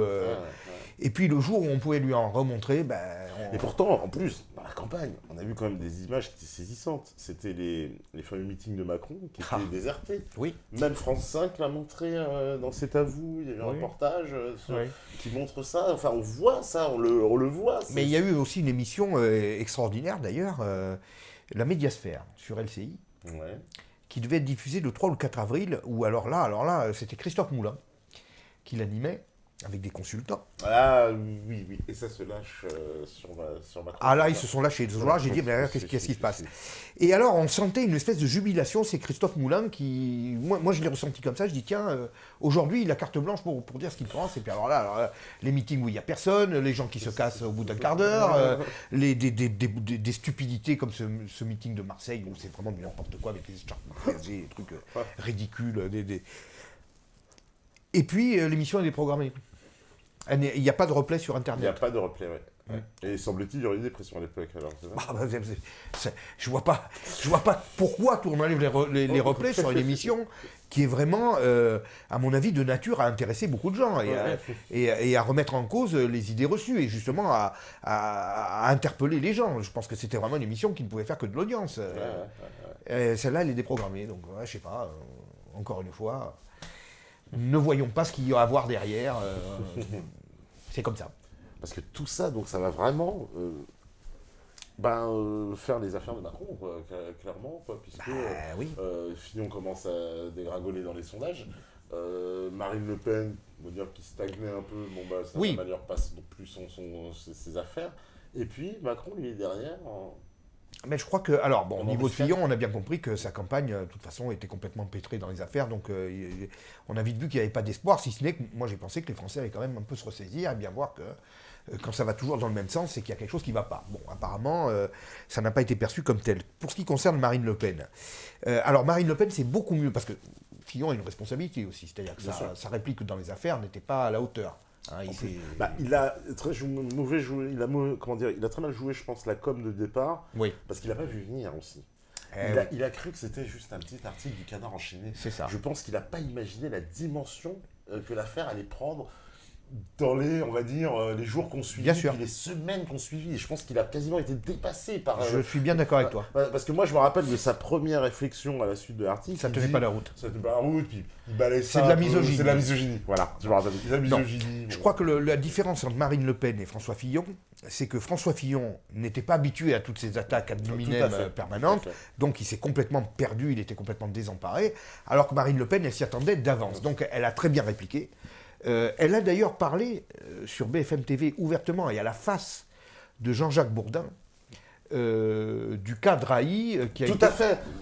Elle lui a envoyé dans la figure et je lui ai dédicacé mon livre en rappelant ça en disant Marine, vous êtes la seule qui avait craché à la face du système en direct. Ouais, Et tout à ça, fait. moi, j'ai vraiment beaucoup apprécié.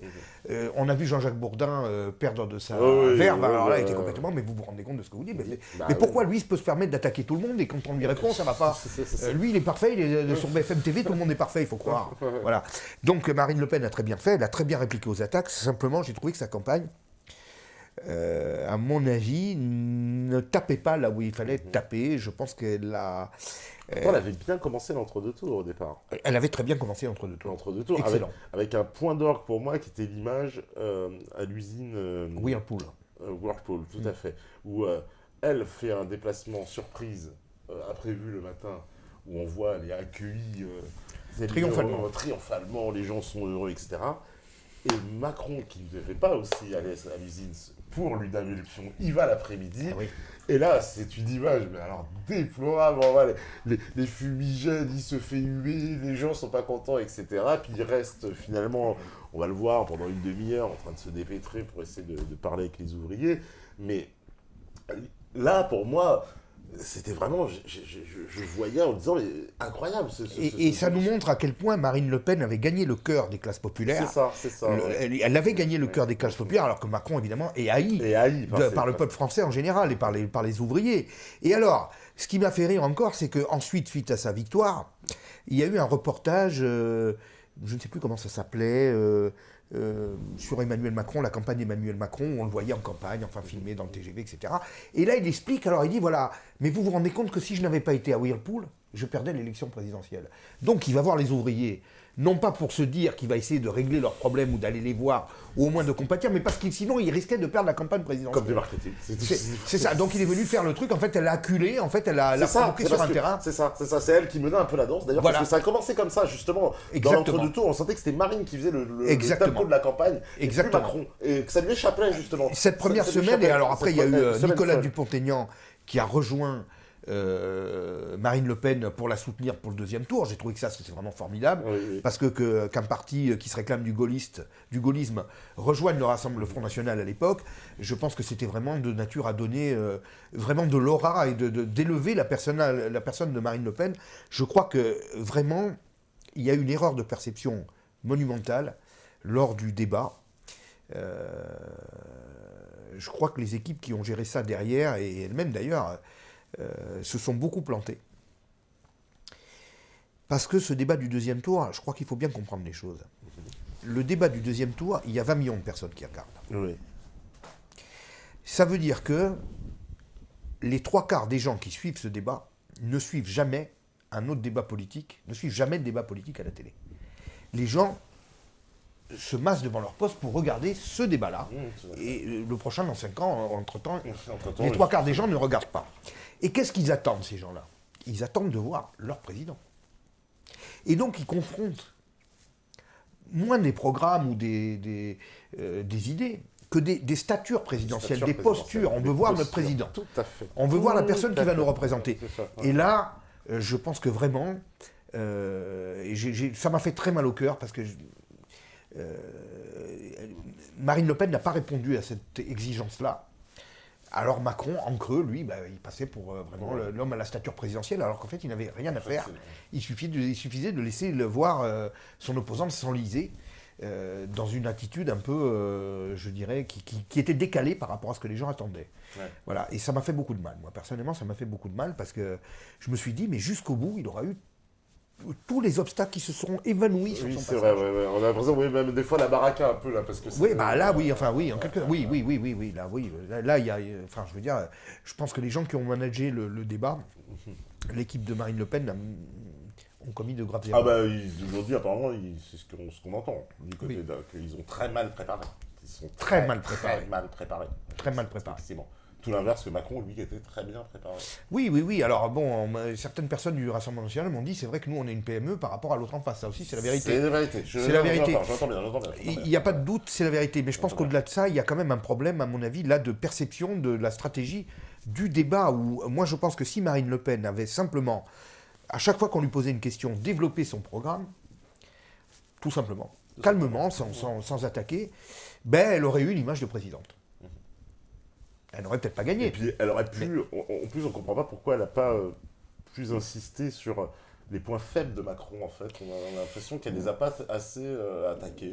Oui, alors en plus, elle s'est beaucoup perdue dans toutes les questions économiques, l'Europe, Ah oui, l'euro, alors, etc. là, elle était carrément très faible. Là, elle a perdu. Oui, Je pense que là, limite, elle passe, et c'est erreur stratégique encore, parce qu'elle passe presque pour une incompétente, là, devant Macron, sur ce terrain de l'économie. Enfin, quand elle parle de l'euro, et qu'elle commence avec cette histoire des deux monnaies, où elle se perd dans les explications, on voit bien qu'elle maîtrise pas. Oui, mais alors là, c'est là où j'ai perçu, je vais le dire, je vais dire le mot que j'ai sur le bout de la langue, je vais le dire, le côté presque escroc d'Emmanuel Macron.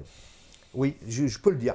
Parce que tu me parles de ce passage-là, où elle parle des deux monnaies, la monnaie unique, la monnaie commune, etc., qui coexistent. Et elle dit, mais ça a déjà existé. Et c'est la vérité. Et c'est la vérité, c'est vrai. Mais elle n'a pas su l'expliquer. Elle n'a pas su l'expliquer. Et Macron, il répond quoi? Ah bon? Mais il le sait bien, qu'à l'époque, entre 92 et 2001, il y avait les monnaies nationales qui coexistaient avec la monnaie commune. Et il dit, ah bon? Comme si ça n'avait jamais existé. En fait, il joue sur le discrédit économique de Marine Le Pen et il l'enfonce. Alors qu'il aurait pu lui dire, ah oui, mais alors expliquez-nous qu'est-ce que ça va apporter. Enfin, non, lui, il a l'air de dénigrer, enfin, de la véracité de ce qu'elle dit, alors que c'était vrai. Alors que c'était vrai, tout à fait. Alors que c'était vrai, mais comme elle n'avait pas la crédibilité à ce moment-là, il a joué là-dessus. Parce qu'en plus, Marine Le Pen, son défaut, en fait, qu'en plus, surtout quand elle répond à cette question, c'est parce que ça se voit qu'elle ne maîtrise pas ces concepts économiques. Elle ne maîtrise pas la situation. Et donc, du coup, elle ne peut pas répondre à Macron vraiment. Elle peut pas répondre. Et presque, on fait croire qu'elle mentait alors qu'elle ne ment pas. Mais simplement, c'est qu'elle n'arrive pas à expliquer. Voilà. C'est parce que c'est pas ce qu'elle dit est faux, mais c'est qu'elle n'arrive pas alors, à il y a deux problèmes. Il y a le problème qu'elle ne maîtrise pas bien les choses et ça se voit. Et puis, il y a le deuxième problème, c'est que c'est vrai que ça changeait par rapport au programme du premier tour et que tout ça a été modifié parce qu'il y a eu l'apport de Nicolas Dupont-Aignan. Et donc, ça aussi, ça la fragilise. Franchement, on change tout parce qu'il y a un candidat qui arrive. Enfin, ça ne fait pas très crédible. C'était une erreur. Et Macron profite de tout ça pour mentir ouvertement, et ça passe, et puis il nous a joué un bon tour. Et on regarde là, et moi j'ai compris que cette personne-là, enfin je l'avais compris déjà avant, mais enfin là carrément c'était devant 20 millions de personnes, il ment éhontément pourvu que ça discrédite la personne qu'il a en face.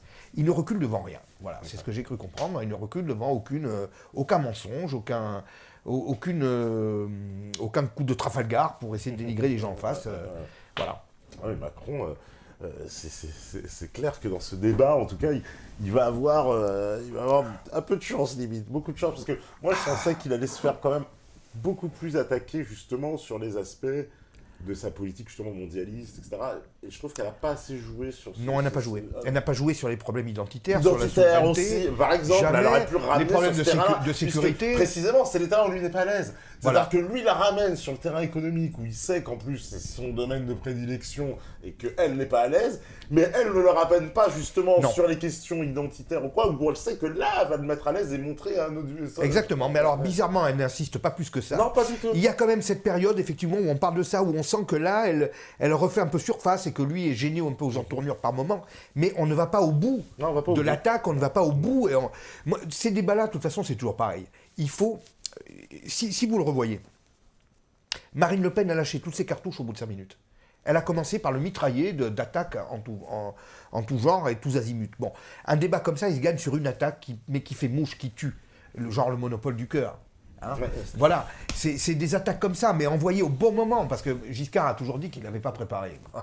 Je suis sûr qu'il l'a préparé, mais il savait qu'il y aurait un moment où il y aurait l'ouverture pour le sortir, et où ça allait faire mouche, et où l'autre serait complètement déstabilisé. Mais elle, au bout de 5 minutes, c'est une litanie d'attaques dans tous les sens, où on a l'impression qu'en fait, elle cherche à tirer dans tous les sens en espérant qu'il y a une balle qui va atteindre le cou, mais ça va pas. C'est pas bon. Et ça nuit à son image en plus, et ça se retourne sur elle, en fait. Les coups lui reviennent systématiquement, donc bon, voilà.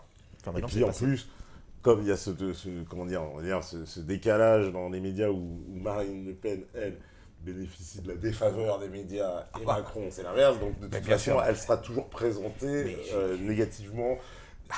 D'ailleurs, ils se sont acharnés, même après sur le débat, elle était nulle, etc.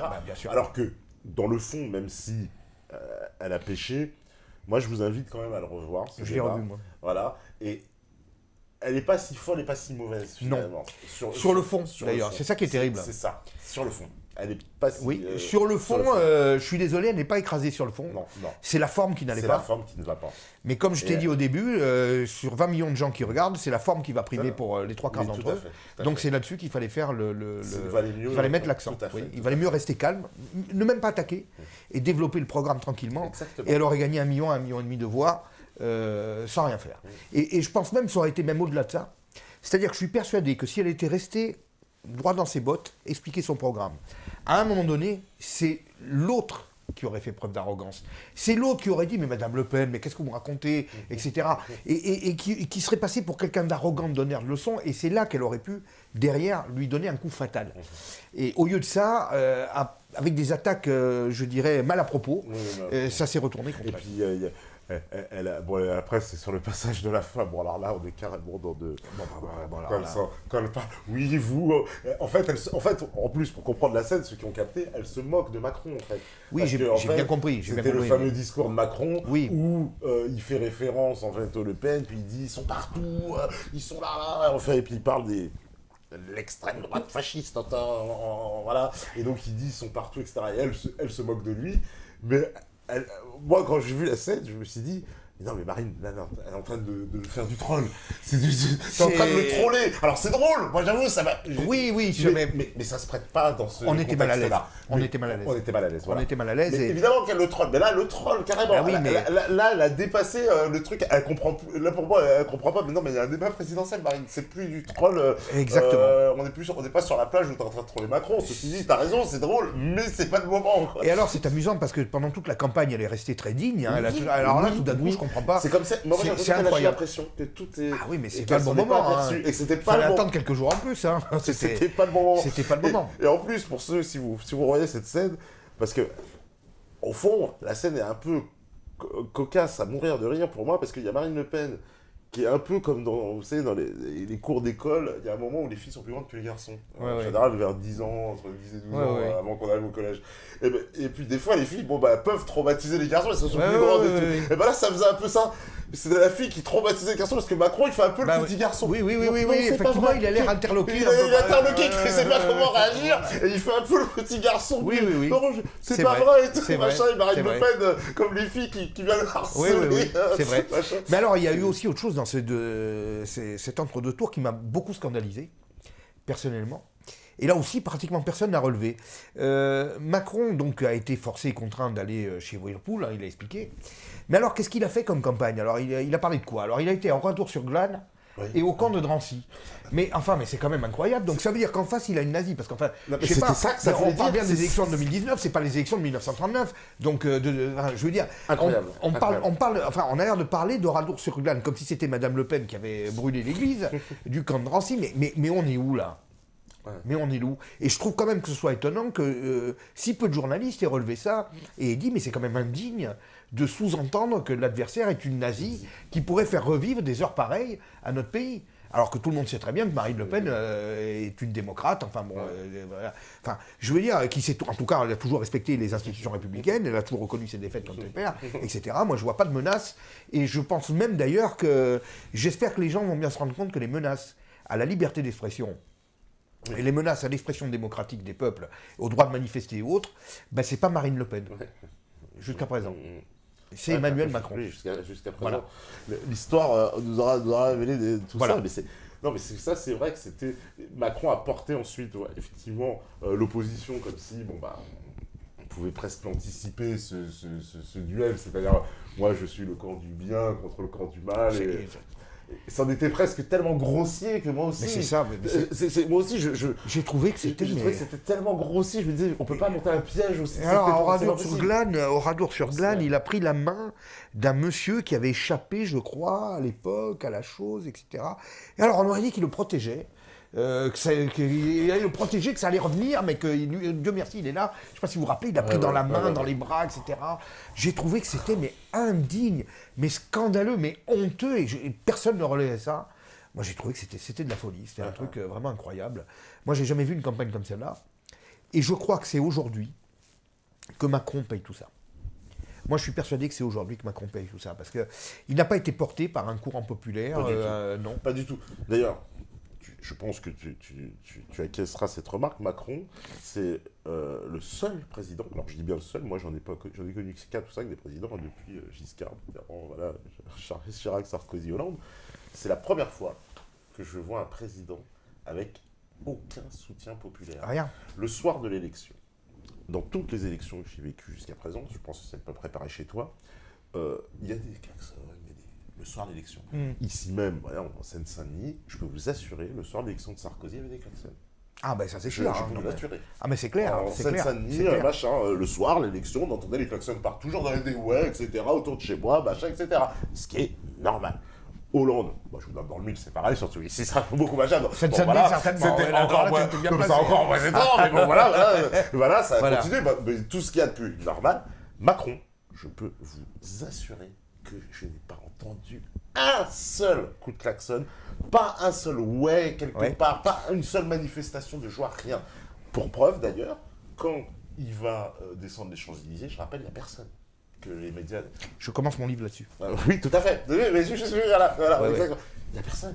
Personne ne se Macron. Il passe sur les Champs-Élysées pendant des centaines de mètres et il salue les arbres ou les barrières. Il n'y a personne. Il n'y a Il personne. n'y a que Routel Krief, Oui. d'ailleurs, regardez la séquence, vous voyez, qui vous explique qu'il y a des mousses, la foule en délire est là pour l'accueillir. Voilà, c'est ce que je dis dans mon livre. Elle dit, on sent une joie extraordinaire, mais je pense qu'elle doit parler d'elle. Elle doit parler d'elle. C'est Voilà, elle. on sent que c'est c'est elle. extraordinaire. Voilà, on voilà. regarde le livre, parce que moi, je l'ai vu, c'est pas Ouais, que je me disais, mais non, mais Ouais. le foutage de gueule. Et- Et en plus, on demande les Oui, premières oui. personnes. Et Nathalie Saint-Cric qui dit on dirait le roi, comme si le roi les gens veulent le toucher comme le roi qui pouvait guérir Comme le les roi qui... écrouelles. Voilà, ouais. Ah non mais je crois rêver. Tout à fait. Et alors qu'en fait il y avait des manipulations de caméra pour essayer de cadrer en gros plan la foule. Et le seul instant où on a pu voir un plan plus large, on voyait que par exemple sur la place de l'Hôtel de Ville où il était, la place était aux trois quarts vide. Vide, il n'y avait personne. Il n'y avait personne. Il y avait plus de flics que Oui. de passants dans les rues. C'est quand même du jamais vu. C'est du jamais vu, on n'a jamais vu ça. On n'a oui. jamais vu ça. On n'a jamais vu ça. On n'a jamais vu On un n'a jamais vu président ça. avec si peu de soutien populaire. Il n'y a pas d'enthousiasme. Aucun enthousiasme. Aucun enthousiasme. Rien. Et alors, tiens, on parlait tout à l'heure entre nous des médias italiens. Ouais. Tu sais que le soir de son élection, pour te dire quand même la différence, parce que moi je suis désolé, il y a vraiment un problème médiatique en France, un énorme problème médiatique. Et comme je suis également italophone, je regarde souvent les médias italiens. Le soir de l'élection de Macron, sur le canal 7, qui appartient au groupe Mediaset, qui est une chaîne qui est très regardée, il y avait Marc Lazare, qui était un de mes anciens professeurs de Sciences Po, qui est un spécialiste de l'Italie, qui s'exprimait sur un plateau de télévision sur l'élection de Macron. Et la journaliste lui pose la question suivante. Monsieur Macron s'est exposé devant la pyramide du Louvre. Serait-il franc-maçon ? Je vous invite à regarder. Hein. Génial. Ça, c'est le genre de question qu'on ne posera pas à la télé française. C'est vrai que le symbole est quand même suffisamment fort pour qu'on se pose au moins la question. Alors Marc Lazare a dit, moi j'en sais rien, je sais pas. Bon, c'est une bonne réponse, mais enfin, si tu veux, bon, on peut quand même se poser des questions. Le choix de cette, tout à fait. d'une symbolique pareille, le soir de j'ai du mal à l'élection, penser que ça ne pouvait pas lui La pyramide échapper. du Louvre. Oui. Pour ceux qui sont, il n'y aura pas besoin d'être complotistes, ceux qui s'intéressent un petit peu à la franc-maçonnerie, connaissez tous les concepts francs-maçons, l'ombre à la lumière. C'est exactement ça, puisqu'il arrive de l'ombre à la lumière. Ouais. On vous met l'hymne à la joie, pardon, mais tout le monde sait que c'est aussi Ouais, bien sûr. quelque Bien chose sûr. plébiscité par Voilà. la franc-maçonnerie.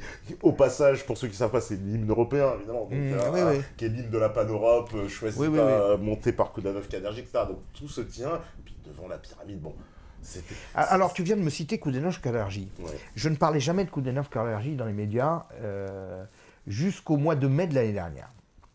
J'en parlais pas parce que, tout de suite, on te traite de complotiste, enfin, tu es vraiment traité de tous les noms, etc. Et puis, je m'y suis mis à en parler. Je vais te dire pourquoi. Parce qu'Emmanuel Macron en a lui-même parlé dans son discours d'Aix-la-Chapelle, le 8 mai dernier, je crois que c'était le 8 mai dernier, oui, où il reçoit le prix Charlemagne. Ah, le prix Charlemagne, tout à fait. Il reçoit le prix Charlemagne. Et là, au bout de 5 minutes, il rend un hommage vibrant à Richard von Koudenov-Kalergi. Alors là, j'ai dit, mais mes bras m'en sont tombés. J'ai dit, mais c'est incroyable, mais il ne se cache même plus. Il ne se cache même plus, parce que c'est quand même le pape de l'immigration-invasion, le pape d'une immigration qui est décrite comme nécessaire pour affaiblir les peuples européens qui sont trop dominants et qui créent donc des misères dans le monde à travers la colonisation, etc., se battent entre eux, et que finalement, pour arriver à une paix mondiale, il faut affaiblir les peuples européens par l'immigration. Bon, on va résumer un peu sa pensée. Je la résume grossièrement, on va dire, mais enfin quand même. Et alors, Macron rend hommage à ce type-là. Au moins, la filiation idéologique est assumée. J'ai été estomaqué, moi, personnellement. Hein. Personnellement, j'ai été estomaqué, oui. Ah oui, la filiation idéologique est totalement assumée. On est complètement aujourd'hui dans quelque chose de pratiquement avoué, de façon un peu subliminale, mais les gens qui suivent le voient bien.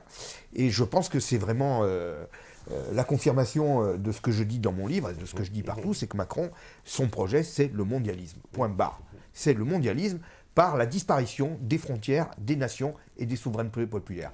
Et c'est pour ça que je suis contre lui, et que je suis contre lui plus que je n'ai été contre François Hollande, plus que je n'ai été contre François Mitterrand, contre Lionel Jospin.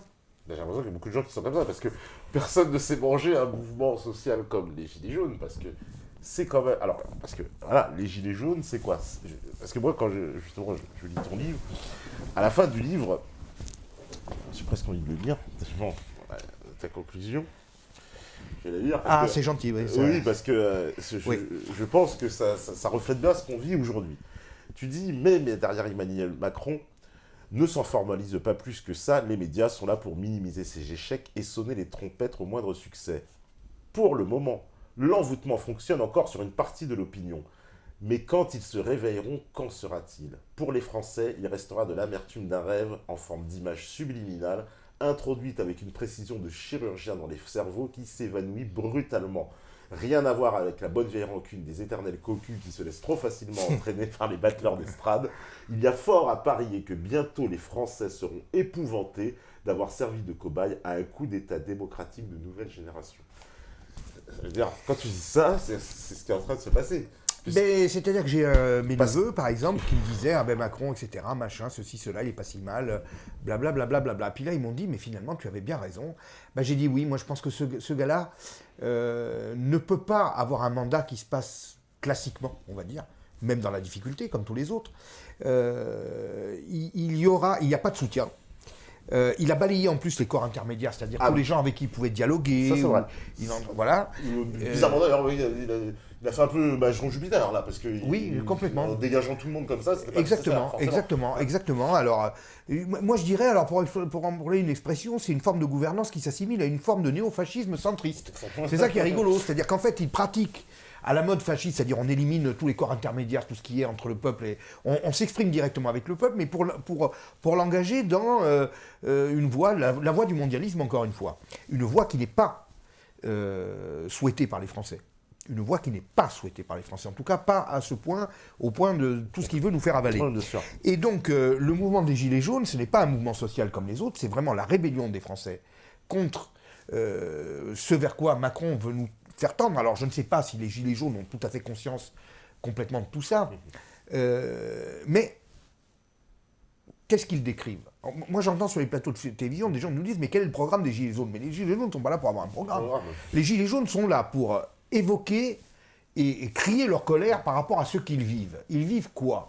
Une perte de pouvoir d'achat. Le fait qu'en France, et c'est la première fois depuis très longtemps, un très grand nombre de Français qui travaillent n'arrivent plus à gagner leur vie. Tout à fait. Ils n'arrivent plus à manger en travaillant. Se déplacer, voilà, vivre quoi. À avoir le minimum en travaillant. Ouais. Pourquoi? C'est pas par hasard. Alors, il n'y a pas que Macron qui en est à l'origine. Hein. Mais enfin, si on le laisse faire, il va encore accélérer le mouvement. Il y a deux mots qui, à mon avis, sont en train de couler la France et d'empêcher les Français de vivre de leur travail. Ces deux mots, c'est le socialisme et le mondialisme. Pourquoi? Et d'ailleurs, les deux se combinent pour enfoncer encore davantage les Français. C'est-à-dire que l'un agit sur l'autre et puis nous entraîne dans un espèce de cercle vicieux. Le socialisme, pourquoi? Parce que le socialisme nous assène de charges, de taxes, d'aides sociales qui sont payées en prélevant sur le travail des autres. Et donc les gens, en travaillant, se retrouvent complètement acculés. Il faut savoir que quand un salarié gagne 1 300 euros, l'employeur, il a payé 2 300 euros, 2 400 euros. Donc il y a 1 000 euros sur lequel on pourrait jouer sur le pouvoir d'achat des Français, mais bon, tout ça est utilisé à des fins d'aide sociale pour pallier un chômage qui est en partie entretenu par justement le fiscalisme. Donc voilà, c'est à mon avis un gros problème.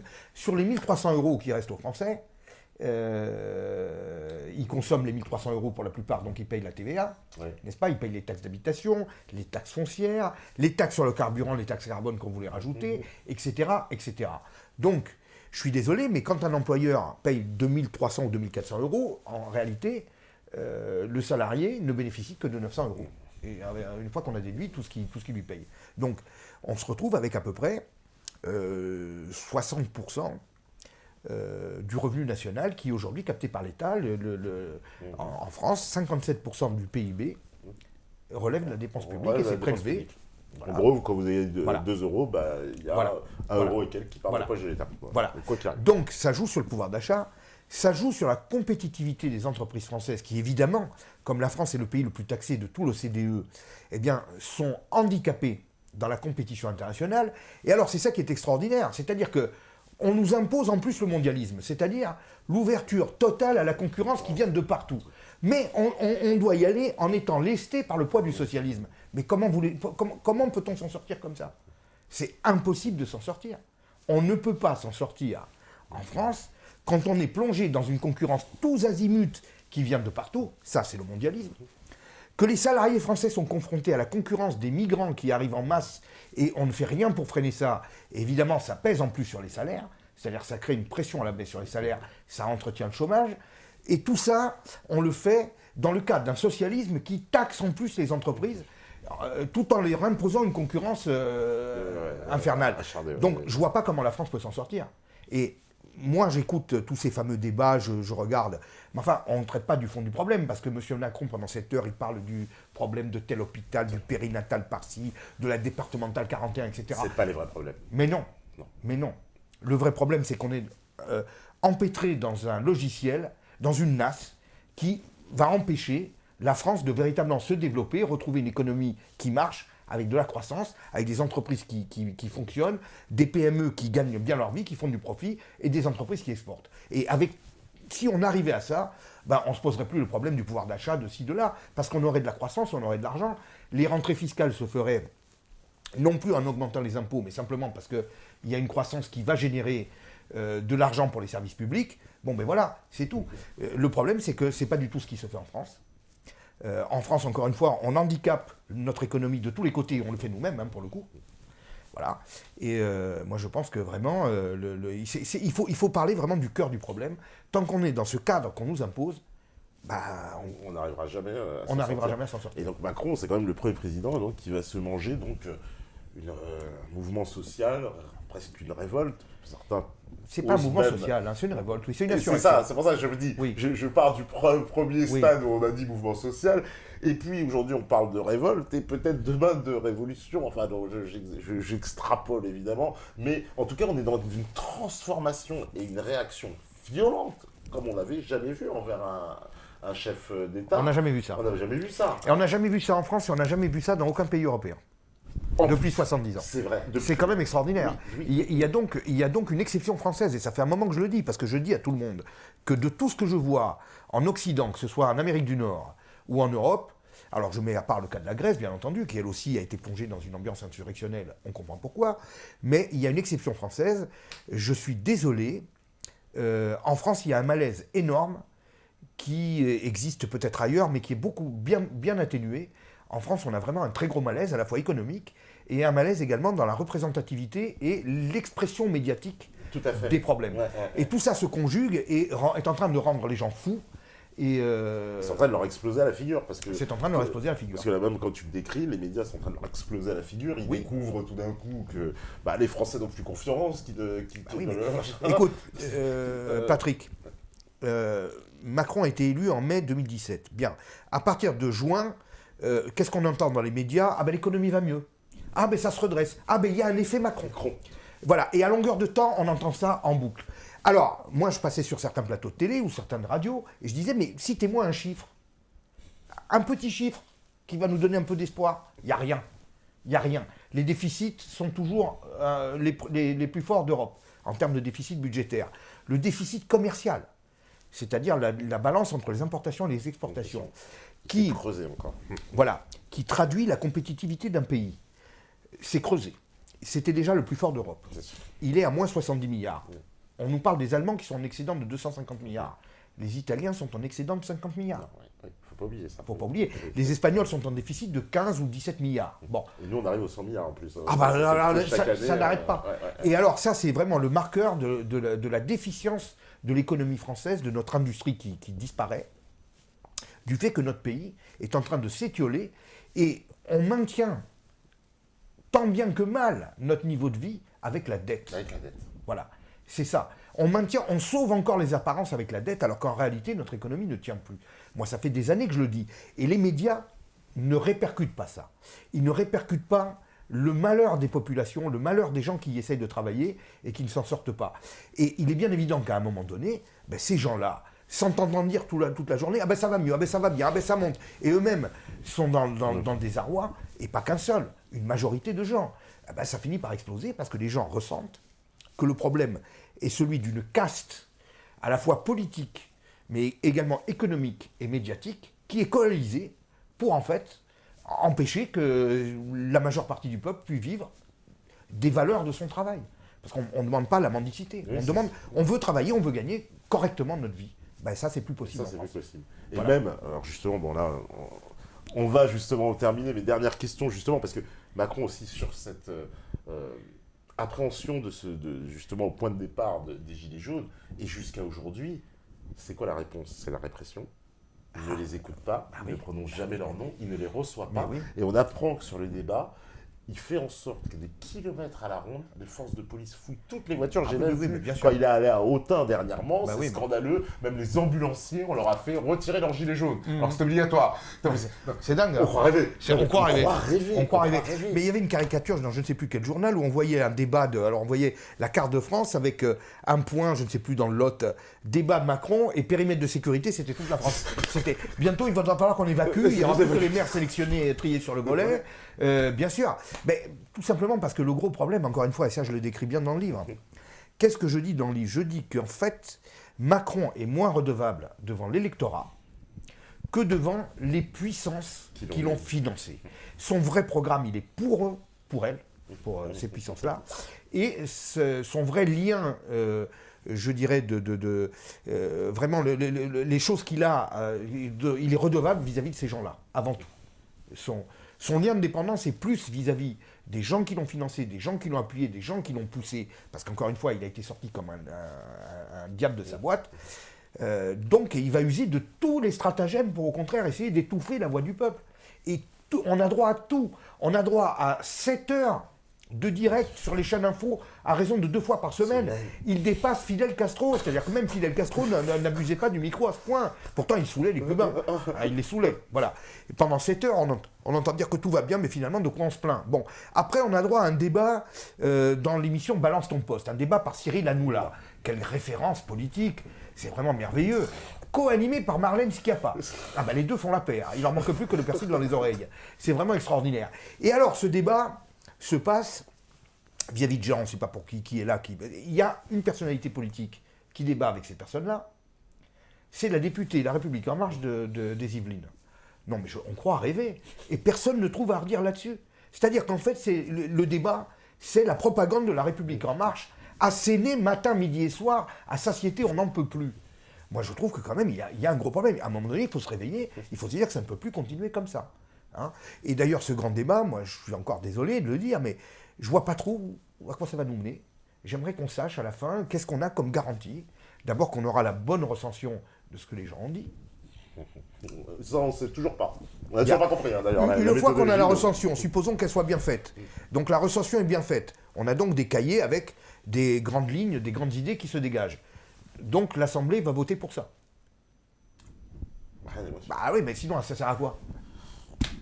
À calmer. Voilà. Et faire rentrer les gens chez eux. Parce que là, il faut absolument qu'on trouve un truc pour les faire rentrer à la maison. Voilà. Mais je discutais dans la journée qui a précédé le débat, justement, Balance son poste, qui était télévisé.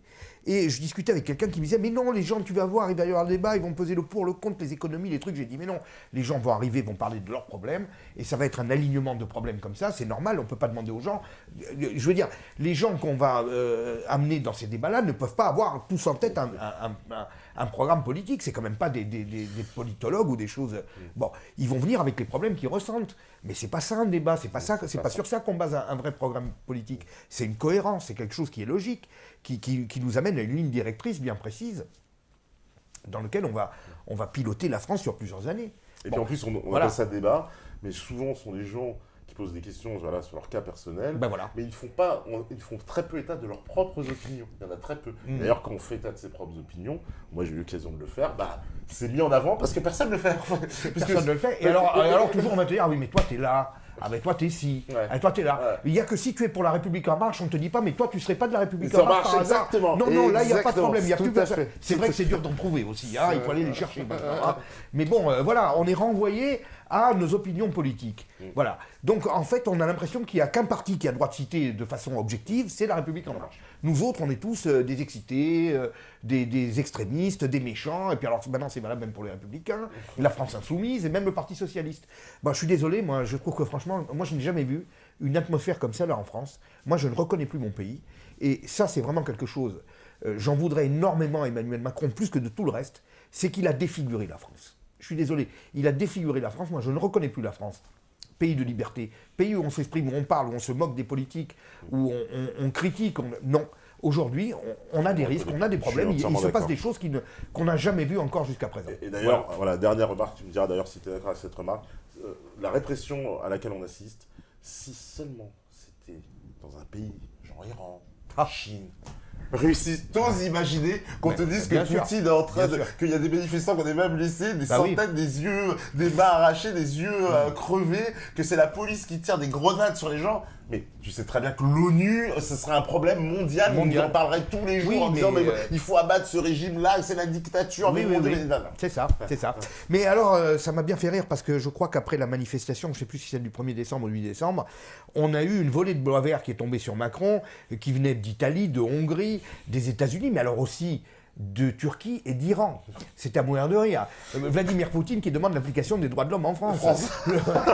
Bon, on en rigole, mais enfin, ça veut dire... Enfin, je veux dire, moi, j'en rigolais à la fois par rapport, évidemment, à ce que je pense d'Emmanuel Macron, mais enfin, je suis triste quand même que ce soit la France qui soit montrée du doigt comme ça, par des pays pareils, comme la Turquie et comme l'Iran. Enfin, je veux dire, c'est quand même incroyable. Ce qui est de bonne guerre, parce que on connaît les habitudes du gouvernement français, qui est justement si pro, lui, à critiquer les autres. Et que là, justement, quelque part, je leur disais, c'est de bonne guerre qui leur renvoie un peu qu'on lui renvoie la merde qu'il a bien aimé leur lancer. C'est de très bonne guerre et ça lui allait comme un gant. Simplement, on est quand même français avant tout et ça nous fait quand même mal au cœur quelque part derrière. Voilà, c'est tout. De voir notre pays ravaler comme ça, de voir l'image d'un pays qui est en permanence dans des émeutes, dans des problèmes vraiment qui font fuir les touristes, qui dégradent notre image. Alors, ça aussi, ça me fait rire. Il paraît qu'il faut maintenir l'ISF parce que c'est pour les investisseurs étrangers. Ils se bousculent en ce moment. Non mais soyons sérieux. Les investisseurs étrangers se bousculent en France depuis 3 mois. Il suffit qu'ils allument le poste et puis ils ne viennent plus, il n'y a plus personne qui vient. C'est terminé. Ça va leur faire très peur. Eh bien, Olivier, merci. Merci à toi, vraiment. Écoute, j'étais très content de passer dans ton émission, que je suis depuis longtemps, et pour moi, c'est une petite consécration. Oh, merci, merci beaucoup. Je te remercie beaucoup. Merci à toi. De toute façon, tu reviens quand tu veux. La porte est ouverte. Merci à vous, partout que vous soyez sur Internet. Merci à la régie. Voilà, on nous fait signe, je vois dans le noir. Et je remercie tous les internautes qui me suivent sur Facebook et qui m'ont beaucoup encouragé ces 2 derniers mois. Je tiens vraiment à remercier tout le monde. Je ne vais pas citer, mais... j'ai beaucoup de soutien ces 2 derniers mois de la part d'un trouve sur les Facebook, tes livres, on les achète tous, je fais petit pot. Allez, pour moi avant qu'on parte. C'est bon, tes livres, ils sont disponibles où ? Ils sont disponibles à la Fnac, Amazon, la librairie française, mon ami Thibaut de Chasset, une librairie patriote. Et c'est bien de les encourager également en achetant les livres là-bas. Vous pouvez les acheter sur Internet, sur le site de la librairie française. Ils vous livrent aussi bien qu'Amazon. Tout ça, c'est parfait. Merci à vous. On se rejoint de toute façon jeudi pour nous autres. Et voilà, merci, mention spéciale aux tipeurs, car comme vous l'avez remarqué, ça passe des 2 oreilles aujourd'hui. Donc merci, on a pu avoir la petite carte son là. Et grâce aux tipeurs, surtout ceux de décembre. Merci les gars, les filles, oui, parce que maintenant il faut tout dire, ou gars.se, comme vous voulez, en écriture inclusive. En tout cas, merci. Et puis on se rejoint là, bientôt. Allez, ciao tout le monde, ciao. Bonne soirée à tous.